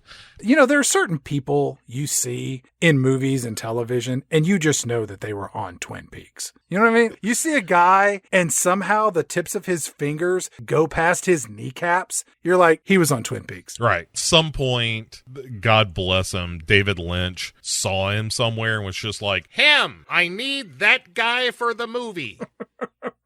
There's something about him. He's got a quality. I think it's freakishness. The weather's cool. See you tomorrow. Mr. Mustard and Lurch, they steal all the instruments from City Hall, and then the movie cuts to inside City Hall, where we get to see George Burns all tied up and gagged, and he looks freshly pistol whipped. And you know, they just grabbed that billy club from his feeble old hands and just beat the shit out of him to teach him a lesson. Oh, they came at me like a tornado. I think there was 8 of them that came in here. One of them cracked me right in the temple. Also, they fucked up all the mannequins, too, on their way out.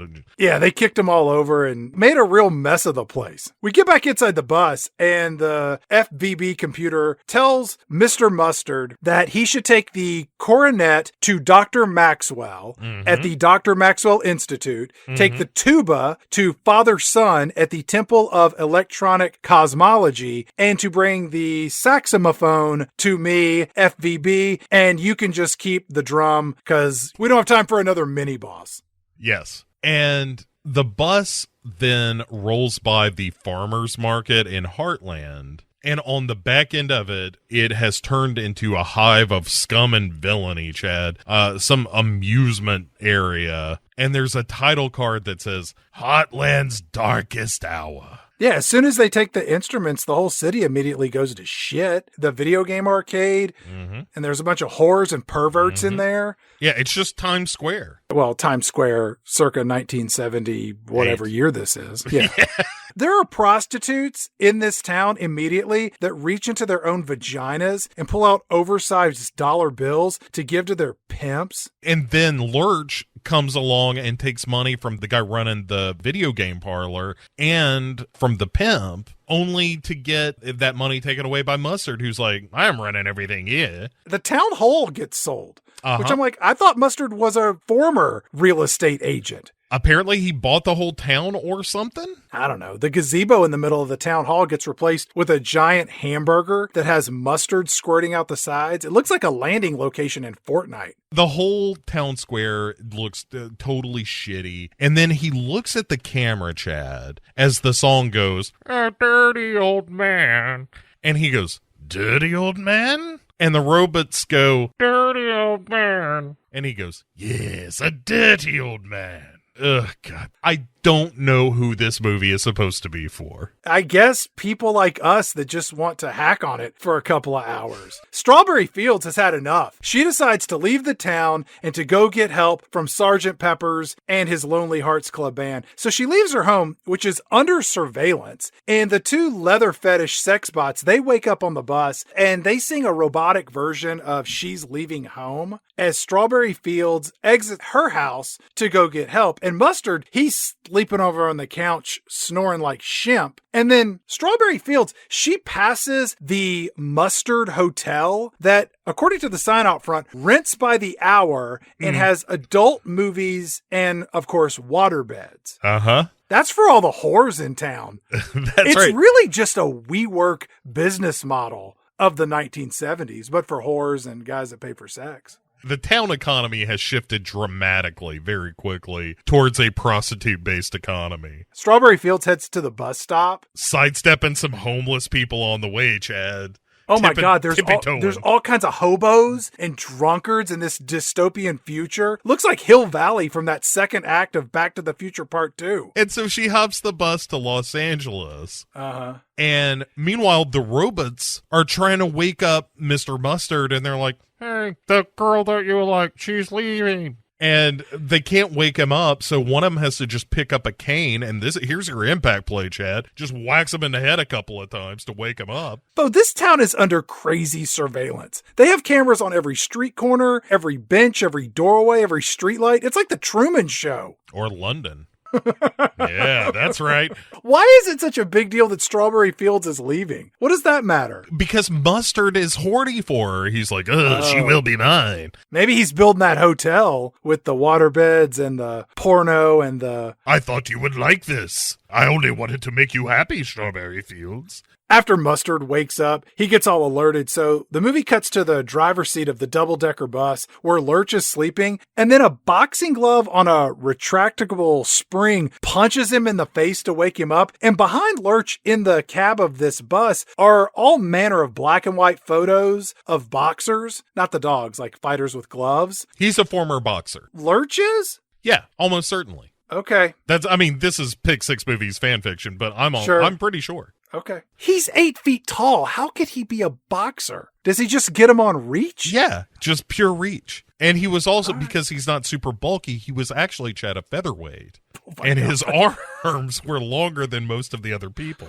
But he just bonked him on the head like a pile driver? I mean, it was like fighting Slender Man, Chad. You can't fight the Slender Man. So Strawberry Fields gets on the bus. She then arrives immediately in Hollywood. Surprisingly, she's not met by a swarm of pimps looking to turn her out on the streets of L.A. Los Angeles is like a million times cleaner and more civilized than Heartland now, which has just become a Thunderdome. Strawberry Fields looks up into the night sky and she sees two billboards, one on the left with Sgt. Pepper's Lonely Hearts Club Band being advertised, and then the one on the right features Lucy and the Diamonds. And then we get an unnecessary, unfortunate musical number where the people photographed on the billboards, they come to life and they sing the song Lucy in the Sky with Diamonds. I cannot adequately describe how awful this is.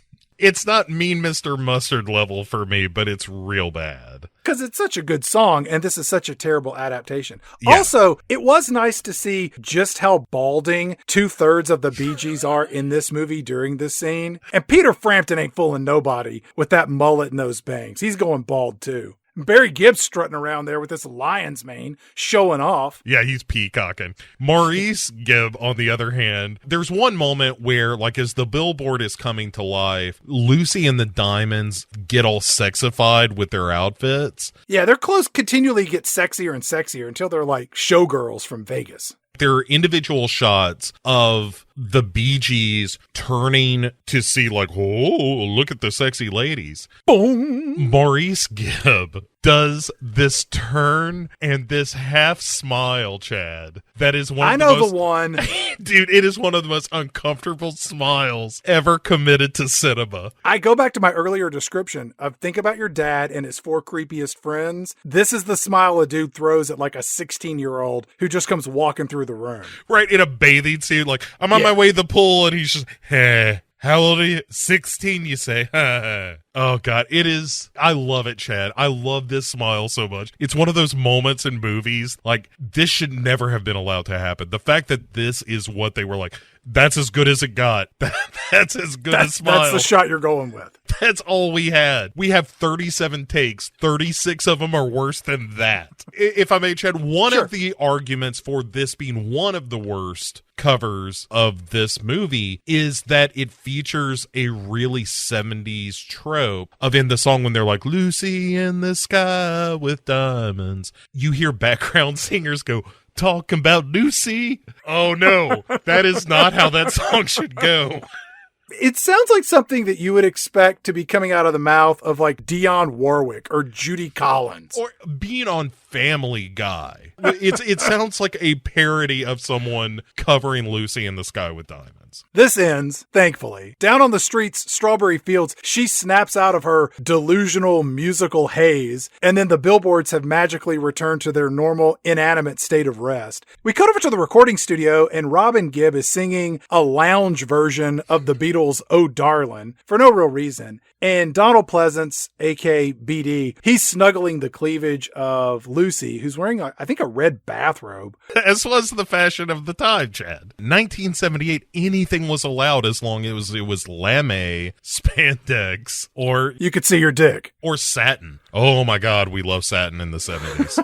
Strawberry Fields shows up at the recording studio and Peter Frampton sees her. And then the stepbrother manager, Donnie, he jumps up, I think, to go get rid of Strawberry Fields. And Donald Pleasance, BD, he loses his shit over this intrusion. And the acting in this scene, again, they don't talk like they do in the whole movie. Their performances, they really sell it, Bo. It's hammy. Not since like the serials of the 1920s have I seen this type of despair and worry being emoted in film. Oh, they're aiming for the back row for sure in every scene.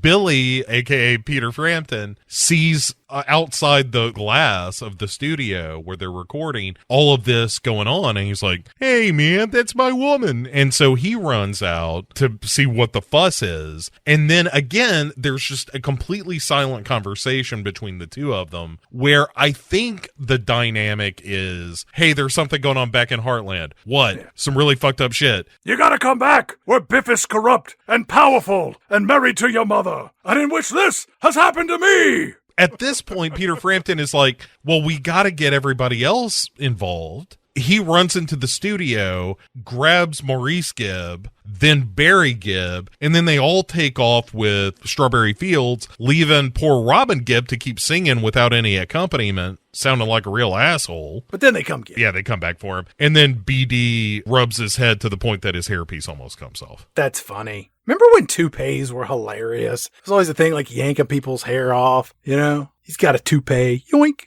Do you think it's because that joke has fallen out of fashion, or just that fewer people wear toupees? It's fewer people wear toupees, and there are two individuals to thank for that. Number one, Michael Jordan. Number two, Patrick Stewart. They were game changers when it comes to bald being not only accepted, but being sexy. I'm with you. Look, anytime we can throw a little light Captain Picard's way, I'm totally on board, you know. Sexy, you say? Make it so, number one. George Burns shows back up again to lay down some raspy narration in our movie. So Strawberry Fields and the boys stole Mr. Mustard's yellow bus, and they tapped into the computer to go find the instruments to fix things back in Heartland, USA. And as for me, I discovered that I liked being tied up after Mustard and Lurch beat me around a bit and left me bound and gagged. I've been frequenting some of those new whorehouses in town. I have them bind my wrist and my ankles, and they put a gag in my mouth, and I'm totally nude, and they leave me in the hotel room to either make my escape or to awkwardly explain my situation to housekeeping and the authorities once they arrive. I gotta tell you, it hasn't moved in 15 years until that first maid found me.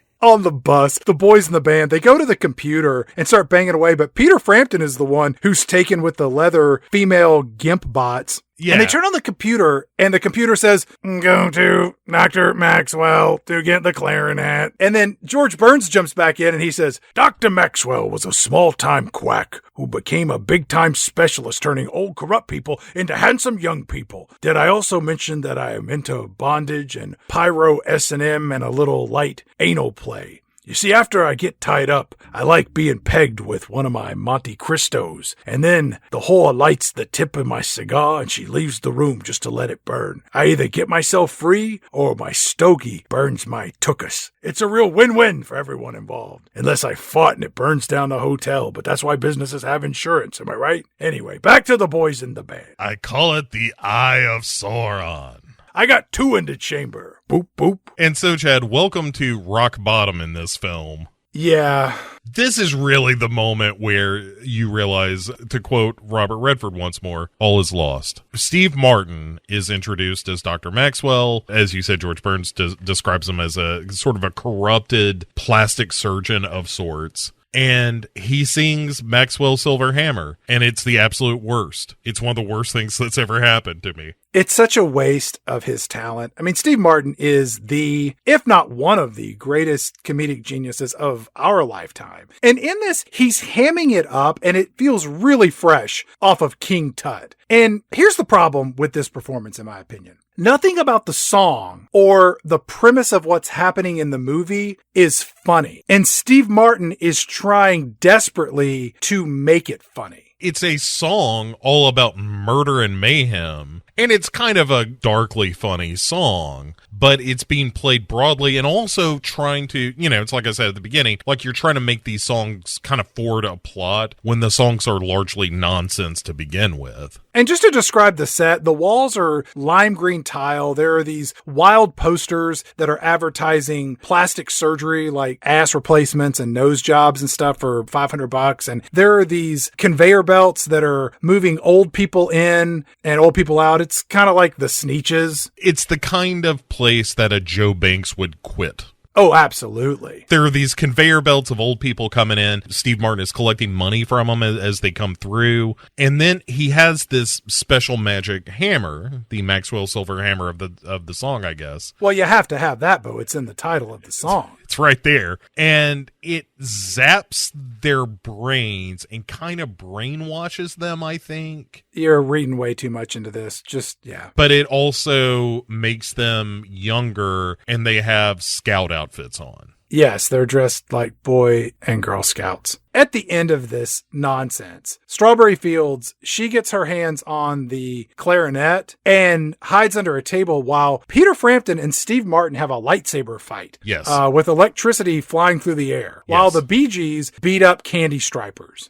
They dance fight at best. Yeah, they're not just like punching women in the face. It's a vast change from the real violence we get at the end of this movie. In one scene, we're dance fighting, and then later, there's fucking death and mayhem. At any rate, yes. And at the end of the day, Steve Martin just kind of zaps Peter Frampton's brain. Yeah, it's like he kills him. And I think the Candy Stripers beat up all the Bee Gees, yeah, and they run away with the money. They just don't bother to take the coronet with them. And so when Peter Frampton and all the Bee Gees come to, they're like, did we win? You know, Bo, sometimes when you win, you lose. Sometimes when you lose, you win. Sometimes you watch this shitty movie and you regret it forever. And Strawberry Fields is like, no, assholes, I've got the coronet right here. And they're like, great, we won. To the next mini-boss. Back in the bus, Peter Frampton immediately just finds the drum. So we're half done now. Hey, guys, look what I found. For sure, this is crazy. Well, that is an unexpected bit of percussion. Everybody hugs, except for Barry Gibbs, who kind of does a no-homo move with his own brother. That was weird. Yeah, that should go without being said, but moving along. Our group then heads over to Father of the Sun, who is located at the Temple of Electric Cosmetology. Bo, why wasn't that the name of the location for Dr. Maxwell's workplace, seeing as he was using electricity to do cosmetic procedures on patients? Why was Lucy both driving and in a motorcycle in the same scene? Touche. George Burns comes back in and says, Father Sunk was an unemployed school crossing guard at the bottom of his life, and then he dropped the K from his last name and became the leader of a cult to get revenge on the kids who teased him on their way to school. Now he brainwashes these kids to build an army for FVB, the bad guy we haven't met yet in the movie, who wants to take over the world. Also, did I mention that my number of rubber bands tightly fitted around my testicles is 81? I almost broke that record, but blood started pooling in my fingertips and my toes, and the whole experiment was interrupted when housekeeping kicked down the hotel room door due to the loud sobs of the more sensitive ladies of the night in my employ that particular evening. When I took this particular problem to the doctor, I had to make something up. I told him I had COVID balls. So, father-son is watching boxing on a portable TV, the old kind with the antenna and shit, and is eating a sandwich with a pie. And he's drinking a Miller High Life out of a can. And it's Alice Cooper as father-son, and he's kind of like shadow boxing as he's watching this boxing match. Again, everybody's kind of hamming it up. Although I would argue that Alice Cooper at least seems to be giving kind of a performance here, which is surprising. He looks like a skinny Ron Jeremy in this movie, or a chubby Alice Cooper. You put a 1978 Alice Cooper and Frank Zappa side by side, I don't know how you tell them apart. On a nearby soundstage, we have adults dressed like Russell from the movie Up, the scout people from the Steve Martin abomination earlier. So all these little wilderness explorers, they're sitting in these chairs and they're watching these oversized monitors where they're being brainwashed into saying, we hate love, we hate joy, we love money. And it's a real, like 1984 type situation. Mm-hmm. And then, Chad, the song begins, which is Alice Cooper's interpretation of Because. It's awful. It is so awful. It's just him going, because the sky's blue, it turns me on. Except with the music behind him, which is also not very good. Because, let's face it, just a shitty song. But also especially shitty in the hands of Alice Cooper in this movie. But yeah, so while that's happening, our gang busts in and they see the tuba at the back of this 1984 classroom. And they sneak through, and then Maurice Gibb cranks the sound up to make everyone go crazy. Animal! Animal! And then Barry Gibb punches father-son right into the pie, surprising nobody. This Chekhov's pie finally goes off in the scene.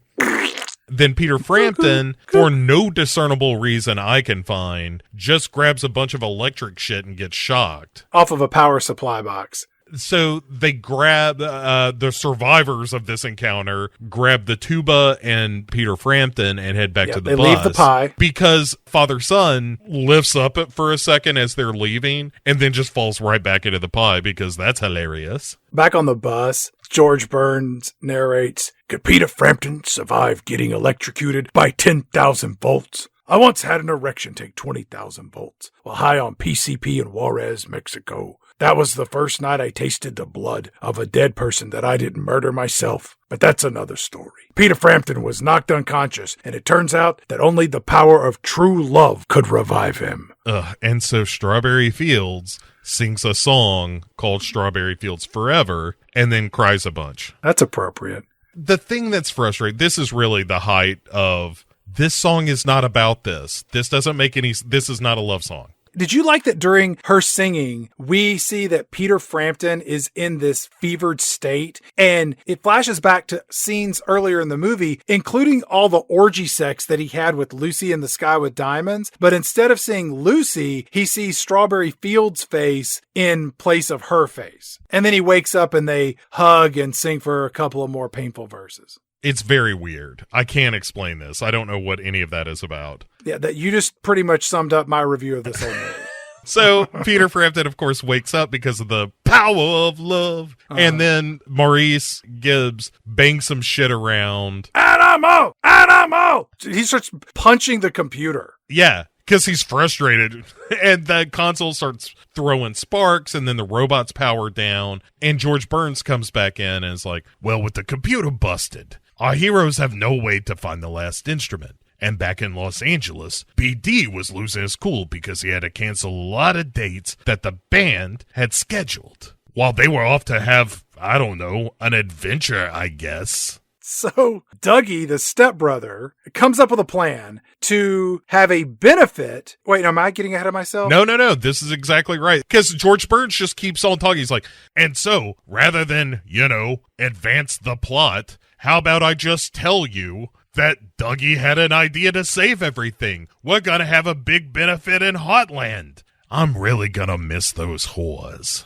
They're raising money for the town? One, why does the town need money? It seems like they need a police force to run all the whores and pimps and drug pushers over to Shelbyville. And then two, Live Aid and Farm Aid prove that musical pop concerts can't save all of the world's ills. This ain't gonna work. I mean, I don't know what to tell you, Chad. This is just the best idea they had. This was Bob Geldof at the wheel, one presumes. And then back in shitty New Heartland, where just outside a building, Chad, outside of a mortgage company, there are prostitutes and slot machines just hanging out outside. I like the hobos on the street drinking hooch out of a bag, and their shoes have big holes in the bottom of them. And then our gang shows up with a Cirque du Soleil lineup dancing and hopping around. Yeah, the circus comes to town. And it's being for the benefit of Mr. Kite is what they're playing, of course. And Strawberry Fields' parents are like, oh shit, our daughter, you made it. You survived Los Angeles. You've come back to us. And they jump up on the bus with her. This parade is pretty extensive. There are acrobats and clowns and people on roller skates. There are trapeze artists, all kinds of theater folk that have choreography they've put together. And some of the whores and hobos get up and join in on the dancing. Of course they do. It's a party, Chad. Plus, once everybody comes down from this, some people are going to be looking for some release. So, And then George Burns wanders out of the city hall to be like, hey, what the fuck is going on out here? Oh, it's the boys. All right, let's have a song and dance time. so he goes out to sing and dance with them, but of course they're, 25 and he's a million. So it's a lot of just stepping and kind of half kicking a foot and stuff. It's some real gentle soft shoe. Nobody's breaking a sweat except for George Burns in this scene. Then Billy does a bit with some trampolines and some clowns. Like you said, it's just a big circus come to town. So later that night, they have a live concert where they start making lots of money, as evidenced by oversized sacks with a green dollar sign on the outside. That's what that was? Of course, that's what it was. Perfect recovery. Dougie gets in cahoots with Lucy in the Sky with Diamonds, or maybe it was the lady driving the convertible Cadillac. I don't know. They decide to go steal all the bags of money with the oversized dollar signs on the outside. And then all this happens while a calliope plays a gentle cover of When I'm 64 in the background. The best cover of that song in this movie. Yeah. Just wait. So then we are tortured with a duet of the Beatles, You Never Give Me Your Money, as Dougie and Lucy conspire to steal all the sacks of cash, tossing them into a wheelbarrow. Just move along, nothing to see here. Just keep on going. So outside at the benefit, Bo, Earth, Wind, and Fire show up. The three primal elements. Dude, they are lowered down in these plastic tubes that just come out of the sky. Yeah. And they hit the stage. The lead singers are wearing these red capes, and they just whip them off, and they start doing a cover of the Beatles' Got to Get You Into My Life. One of the two best covers in this whole movie. Yes. It is excellent. Mm-hmm. Here's the funny thing about Earth, Wind, and Fire, Bo. Scientists have been studying this as long as the band has been in creation. No one has ever been able to accurately get a count of how many members there are in the band Earth, Wind, and Fire at any given time. It's the problem of the observation of Earth, Wind, and Fire affecting Earth, Wind, and Fire. So you can never get a firm count. Might be 10, might be 12. Are they twins? I don't know. Hey, I think it's 18. You're correct. Wait, it's only 5. How did that happen? Same thing goes for the number of instruments on the stage. Sometimes one guy has 2 saxophones. Some guy's playing a piccolo and using his dick on a xylophone. It's crazy. It's worth repeating. The horns in this song, fucking tasty. It's a great cover. It's a great cover of this song. Earth, Wind, and Fire is fantastic. They do a rockin' job. Very few bands can do a good Beatles cover. Earth, Wind, and Fire, one of them. They're the R&B musical equivalent of a random number generator. Like every time you look at them, there's a different combination of singers and musicians, dancers. It's just unpredictable. It's fantastic. I love everything about it. And even Mr. Mustard and the Brute show up, and even Lurch is like, you know what? Earth, Wind, and Fire kind of fucking rocks. Am I right, everybody? And is dancing around. You cut to the Bee Gees and Peter Frampton in the front row, and they're like, they're kind of mopping up the stage with us.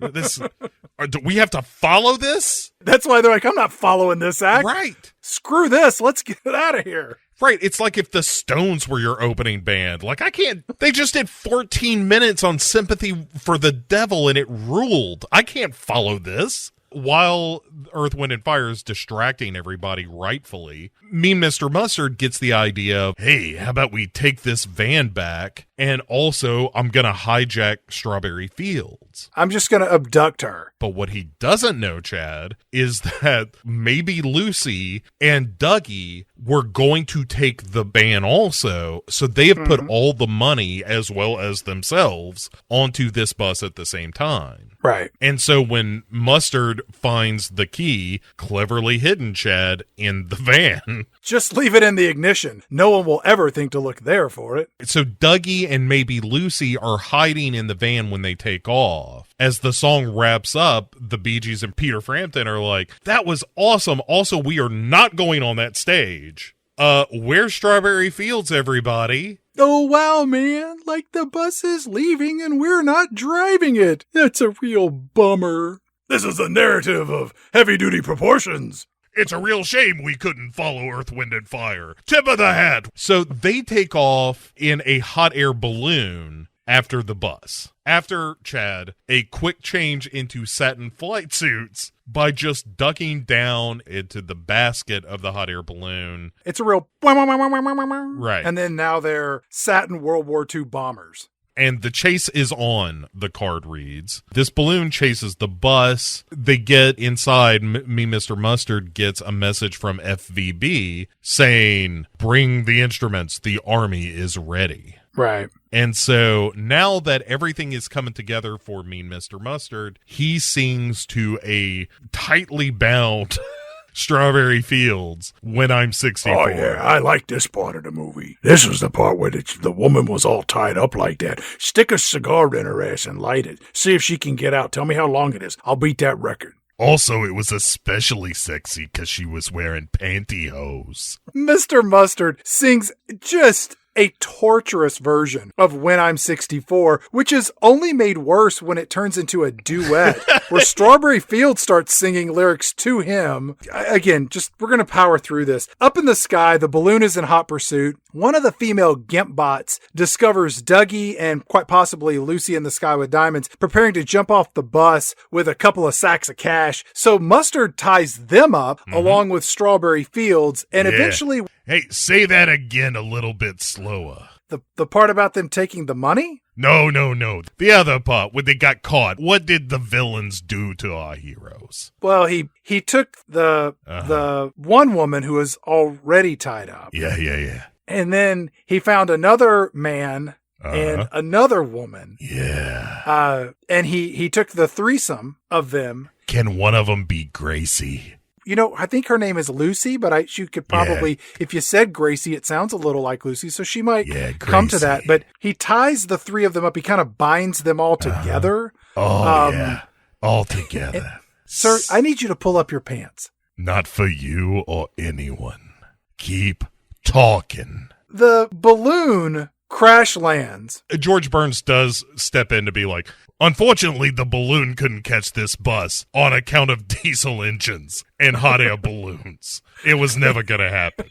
We are finally at FVB Central for the finale-ish of our movie. Mr. Mustard and Dougie and Lucy and Strawberry Fields and Lurch, who's carrying a big sack with all the instruments, they all go onto this soundstage. And the soundstage has in the middle of it, there's a curved staircase on the left that goes up to a platform, which is connected to a series of oversized stacked coins that make a second staircase coming down on the right, and the background is completely black. So you're expecting to possibly hear a cover of Money, but that doesn't happen. At the top of it, I forgot to mention, there's a neon blue light. It's a dollar sign, a neon dollar sign. Yeah, at the top to really, it's like a star atop a Christmas tree. So it all looks pretty nice. It's terrible. George Burns jumps in to explain what in the hell is going on here. That's right. It was FVB, Future Villain Band. An evil force that would poison young minds, pollute the environment, subvert the democratic process, and prevent anyone from ever getting a boner again. And worst of all, turning Strawberry Fields into a mindless groupie. Which apparently the plan is, and let's get it out of the way, FVB, the Future Villain Band, is Aerosmith. And they trot out onto this coin stage. I will say Steven Tyler, kind of a natural, like, stage and screen presence. He is the most compelling of Aerosmith. Everyone else does this really sad kind of shuffle. Like, we would just really rather be anywhere else but than right here, dressed in these very silly outfits. Yes, I agree. That is completely appropriate. Why is Aerosmith the chosen bad guys in this movie? Because they were popular at the time? Well, yeah, and I mean, you need somebody. They actually, Chad, this is an interesting bit of trivia. The first band approached was Kiss, But Kiss said, that seems a little silly. We're going to go make another movie, which you might recall having been discussed on this show, called Kiss Meets the Phantom of the Park, which is the movie they made instead of appearing as FVB in this movie. They just got paid more for their own movie. I'm sure they did. Yeah, Aerosmith got approached and they were like, "Show up, baby! Wow! Whatever you say! Ow! You got the right key, baby, but the wrong key. Ho! Can I wrap a scarf around my microphone? Yeah, no, Whatever you want to do. just come out and sing the song. I'm gonna sing it loud! You can sing it however you want. Give me a beat! Yeah! I'm crazy, baby. Crazy! Yeah, come on! Yeah, so they start playing Come Together, which is the best cover of this movie. Come together right now. Oh, hey. I like how Joe Perry pops in a lot. I'm in this band too. Yeah, for the choruses, Joe Perry's just like, come together. I'm here too. Right now. Over him. While they're singing, Strawberry Fields is tied up at the top of this little pyramid. She looks a little bit like Pauline in Donkey Kong. And you say she's chained to it. well, she's loosely chained to it. This whole performance is accompanied by men and women dancing on the stairs, again, as junior woodchuck cadets. And they're dry humping the air and they're spinning flags around. They're like high school color guard or something, which that's sexy, you know? Well, maybe if you tied them up. What if they were tied really tight, but you left their wrists loose enough to spin the flags? Just when you thought seeing Peter Frampton sword fight Steve Martin would be the craziest fight in this movie, Peter Frampton rushes to the top of the stage and he starts fighting Steven Tyler. And they tussle for a bit, and then Steven Tyler gets on top of Peter Frampton and just starts choking Frampton to death. That's right. And then Strawberry Fields pushes Steven Tyler off of Peter Frampton, and Steven Tyler falls. Bo, it had to be, 12, 15 feet to his death? Almost 2 Steven Tylers tall, that stage was. And you know he's dead, because one of his leg is crooked in a weird direction. Here's another little bit of Sgt. Pepper's trivia, if you'll indulge me. Sure. When the script came to Aerosmith, they were like, all right, first of all, there's no fucking way that Peter Frampton kills Steven Tyler. Let's just get that out your head right now. Sure. And so they said, okay, well, it's going to be Strawberry Fields is going to bump into Steven Tyler during the fight, and he's going to fall. He's like, all right, that's cool, baby. I like that idea. Can you give me a kiss on my big old lips? Sounds like a movie kept coming all night long. What color is the dress that she's wearing? 'Cause pink is my favorite color. Somebody write that down. I'm going to need that in about 10 years. I've only got so many good ideas. Come on, Steven, dream on, man. You got great ideas. What did you say? Dream on! Dream on! Write that down. Why are there so many stairs on this? Y'all need to put in an elevator. I'd love to be in an elevator. Somebody write that down. I feel like my Steven Tyler is turning into an Eddie Murphy. What do you mean somebody's going to be on that elevator? When they get to set, Steven Tyler gets new pages where Peter Frampton like wrestles them and throws them. And while they're on set, Aerosmith is like, Fuck that, baby!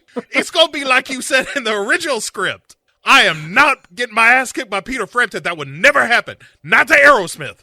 and so they were like, okay, fine. She hits him and he just falls off, which is why it happens like it does. He's dead. But during all this scuffling, Chad, the neon sign that the Strawberry Fields is chained to starts to wobble and wibble and whatnot. Uh-oh. And it goes over, and we cut to this fucking neon sign falling with a dummy tied to this thing. It's like a Super Dave Osborne dummy. It is glorious. This dummy gets crushed. It is awesome. Yeah, but it falls and bounces off the stairs and then slowly rolls down to the ground next to Steven Tyler. A hand comes off. It's great. It's one of my favorite things about the movie is seeing this dummy eat it. I watched it like 5 times in a row. It made me so happy. You wouldn't die from that. You would catch yourself. She was chained up. She couldn't catch herself. All right. And especially because she was a dummy, Chad. Those things are inanimate. They have no will of their own except Pinocchio, and that's dark magic. You don't want nothing to do with that. Steven Tyler is dead, and Strawberry Fields is dead. For now. No spoilers, Chad. I'm really enjoying the ride. Edit that out. I don't want to ruin it for the people who've never seen this movie. I don't edit this program. I'm not talking to you. I'm talking to one of our interns, not the paid ones, the ones that work for free. Suckers. School credit. Also, when Peter Frampton, stupid school, Peter Frampton rushes to Strawberry Fields, behind him on the stairs, I don't know if you noticed this, Chad, this is the glory of Blu-ray, there's a boot with like a leg sticking out of it, and like the whole area is kind of smoking and stuff. And I was like, did all those scouts just explode when Steven Tyler died? Is that what happened? I thought they just left. That's what I thought. And then I saw this fucking boot. Somebody tossed a joint into some random shoe. I need some answers. There was a comic book adaptation of this movie. I saw that. That was never released in the United States. But I would be curious to read the French or German version to see what the hell happened to all these scouts. But yeah, everybody's dead. And then cut to a bell ringing in a church steeple in Heartland, Chad. Oh, it's so sad, Bo. All the people there are mourning the death of Strawberry Fields, who was laying in a glass coffin for viewing, like Lennon or Snow White. The two extremes of human thought, I think. I think they might have shared real opposing views on the exploitation of the labor class. I'd like to see a debate between those two. So you're using these small men to achieve your ends, yet they get nothing in compensation. What is it you're doing to take care of the dwarves? They choose to do it, and I dance around with them as well. You, Sneezy, you look me in the eye. Tell me you want to be working for this woman. For nothing. For scraps. I can't do it, Lennon. She'll hit me. See, this is what the proletariat does. We're at this outdoor funeral, and Peter Frampton starts doing a cover of the Beatles' Golden Slumber. Mm-hmm. Not a terrible cover. Not the worst. In my opinion. It's not in that top two category with Aerosmith and Earth, Wind, and Fire, because it's pretty close to the original, but they did screw up the musical arrangement a little bit, so it really just reminded me of the original more, which I'd rather go listen to that now. Just listen to the whole Abbey Road medley. I mean, we get them all. George Burns is there. He's sad. The whole cast is. Mr. Mustard is there, which is fucked up. Did OJ go to Nicole's funeral? I don't know the answer to that, but that's the equivalent. OJ killed Nicole. Mustard just sort of helped to facilitate her death. I guess you're right, but feel like we're equivocating. But Mr. Kite, a.k.a. George Burns, was saying, he's like, the boys had brought the instruments back to Heartland. But we had to ask ourselves, was it worth it? Was it worth the sacrifice? Could anything or anyone make everything right again in Heartland? And why won't the hardware store special order those nylon bungees that don't chafe my crepe paper skin? I told him I'd pay extra. I got the money. I'll tell you why, because Henderson's Hardware is run by a bunch of anti-Semites. There, I said it. Frank Henderson hates the Jews. Everybody in the town knows it. You should hear him behind closed doors talk about the integration of Heartland. This guy makes George Wallace look like Jesus Christ. Replacement theory. Disgusting. All I want is a little microfiber nylon, for a little late night fun, you bastard. Look, Henderson, I'm going to level with you. I ain't got a lot of years left. Now, these nylon cords, they allow me to achieve a lot of pleasure. You going to deny an old man pleasure? Is that where you want to plant your flag, Henderson? Because I'll drive you right the fuck out of this town. Guess what else we got back along with those instruments? That's right, my billy club. How about I come down here and visit you in your hardware store? I'm going to bring 2 pipes, the one in my pants, and if it don't get those nylon cuffs, then God is my witness, the other rod, the billy club, that's going to go to work. First on you, then on your wife. Don't worry, you'll be awake. Wait, where was I? Oh yeah, a funeral. Was all hope lost? We get some flashbacks of Peter Frampton in Strawberry Fields frolicking with a German shepherd. I guess one of them had a dog in the past. I thought the same thing. That's in my notes too. Like, where did this dog come from? And where was it while everyone was going to Los Angeles? Did they just abandon the pet? Put him out on the farm, put down a bag of kibble, split it down the middle with a straight razor. We'll see in 3 weeks, maybe. Not since the levees broke has a pet been so abandoned. All right, that might be hyperbole. Peter Frampton goes to Strawberry Fields' house because she lives with her folks. And when he goes inside, everything is covered with white sheets. It looks like they're about to paint the place, honestly. And Frampton goes up to Strawberry Fields' bedroom and everything there's covered in sheets. Frampton, he's weeping and he goes over and punches out a life-size black and white cutout of him that she had in her room. That's weird. We also see a copy of the Heartland Herald newspaper. And the top headline reads, Strawberry Fields sacrifices life for Heartland,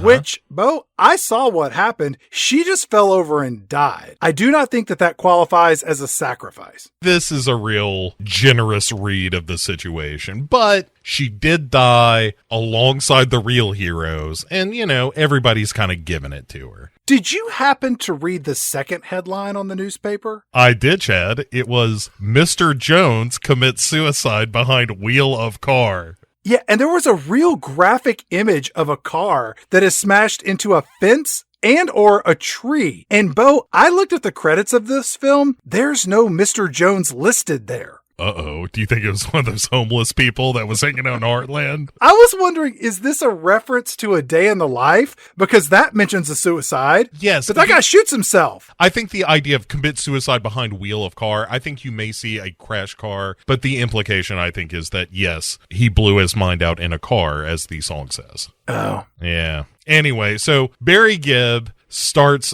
singing A Day in the Life, and it's just kind of rolling by his brothers, checking in with them. I'm like, boy, you sure look depressed. I bet it's that whole thing about the girl who died. Oh, well, man, I'm feeling so blue. I wish that there was a way that we could be together for all eternity. Hey, there is. But, you gotta wait for the natural order of things. Eventually you'll die, and then you'll be reunited. But not right now. But wait a minute. What if I were to ignore the natural order of things, man? You know what? I think I'm just gonna go and take my own life. Suicide? This is a film of very heavy-duty proportions. As this song thankfully comes to an end, Peter Frampton is so distraught over the death of Strawberry Fields, he climbs out on the ledge of her house. It's like a second-story side roof, and he decides he's just going to do it, Bo. He's going to jump off this 20-foot drop. Another life-threatening slight gully. The music is, of course, A Day in the Life, and it's building to this crescendo as strings and horns and everything swelling to this moment where Peter Frampton stands at the edge of this roof that he could easily climb down from just squatting at the edge of the roof and lowering himself down. He'd be fine. He might sprain an ankle. Maybe, but he's young. I feel like he's going to get right back up. But no, he instead jumps and the music stops. Bo, this movie, which has had a lot of weird shit go down. Yeah. It is nothing, and I mean nothing, compared to what is about to take place. Man. Do you want to do this? Yeah. The weather vane, which is spinning around all willy-nilly on account of Peter Frampton committing suicide, just turns into Billy Preston in this gold satin Sgt. Pepper's outfit. With a cap and gloves and shoes. And boots. And those boots are something. As Peter Frampton jumps off the roof, time stands still. As all of this occurs. Just in case anybody doesn't know who Billy Preston is, his most famous song, or the song that I know him for, is Nothing from Plus Nothing. Nothing leaves nothing. You had to do something. Motherfucker punch you in the mouth. Right. Lillian cannot go outside. Lillian cannot become a weather vane.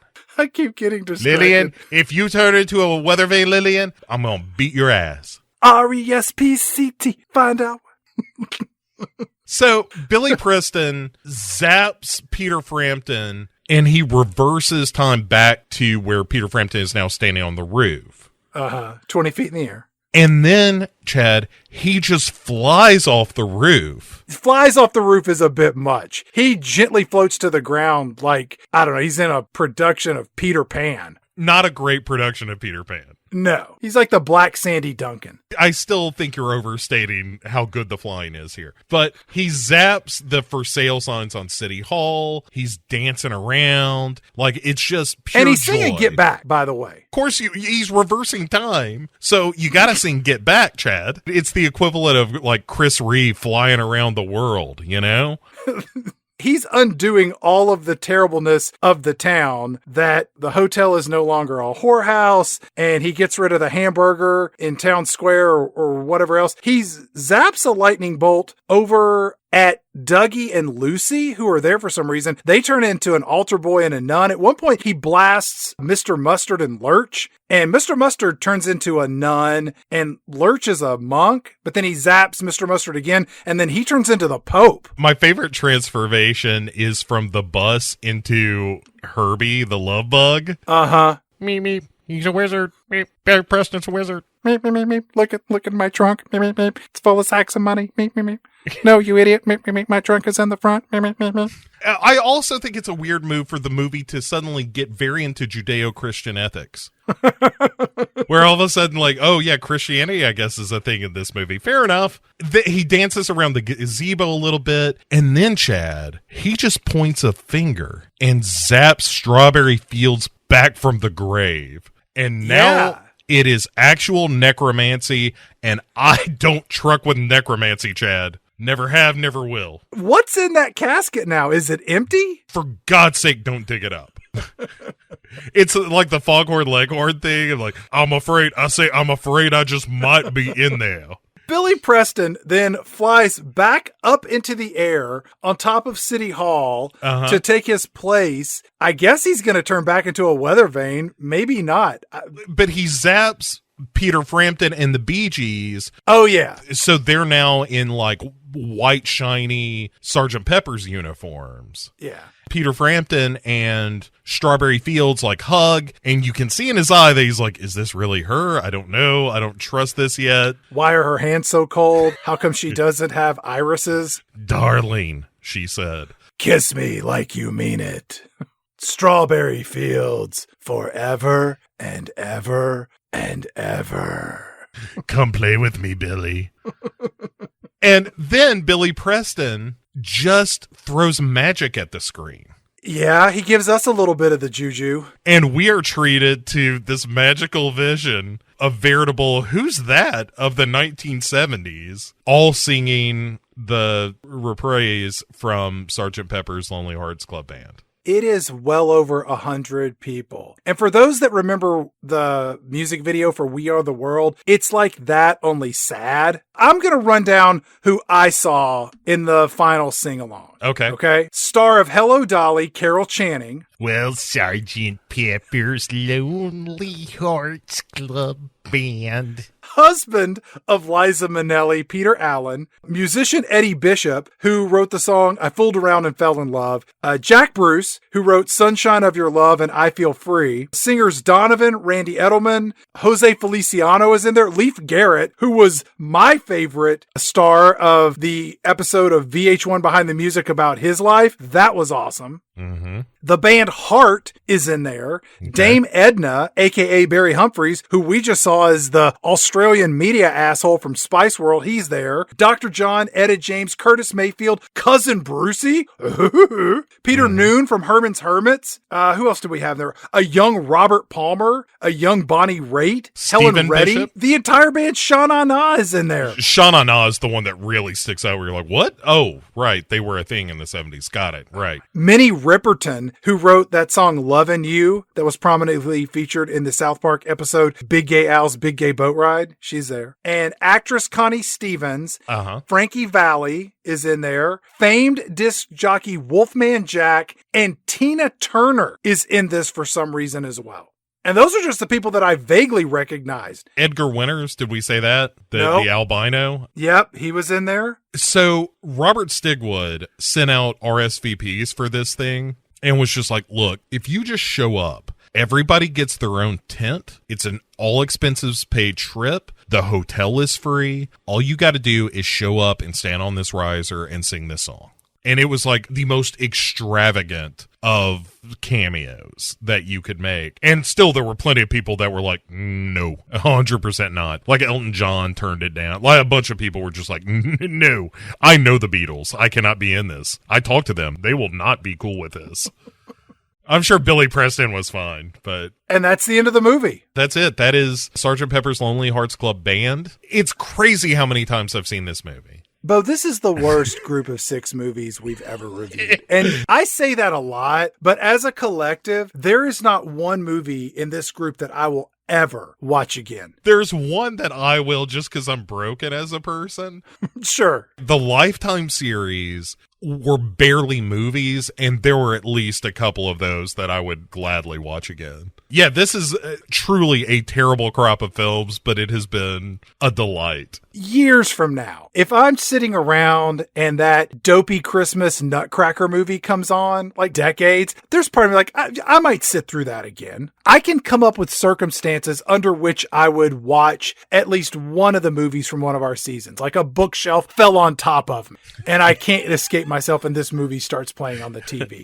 If these come on, I'm just going to close my eyes and scream. Bang your head against the floor until you pass out. Just hold my breath. I'll take my chances. All right. So I get to do this first this time.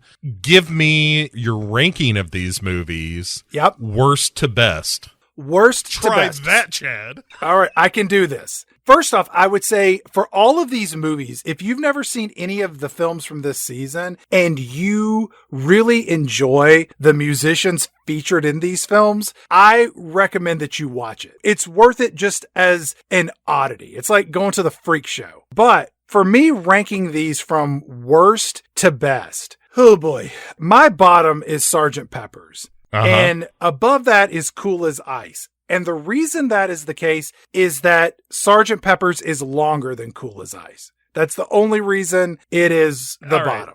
Okay. Above this, in my number 4 slot, is From Justin to Kelly. Only because the music is awful. It's also longer than Kiss Meets the Phantom of the Park. So, all right, I'm putting Kiss Meets the Phantom of the Park above From Justin to Kelly because there are songs in Kiss Meets the Phantom of the Park that I can tolerate. There's nothing from Justin to Kelly that's worth listening to.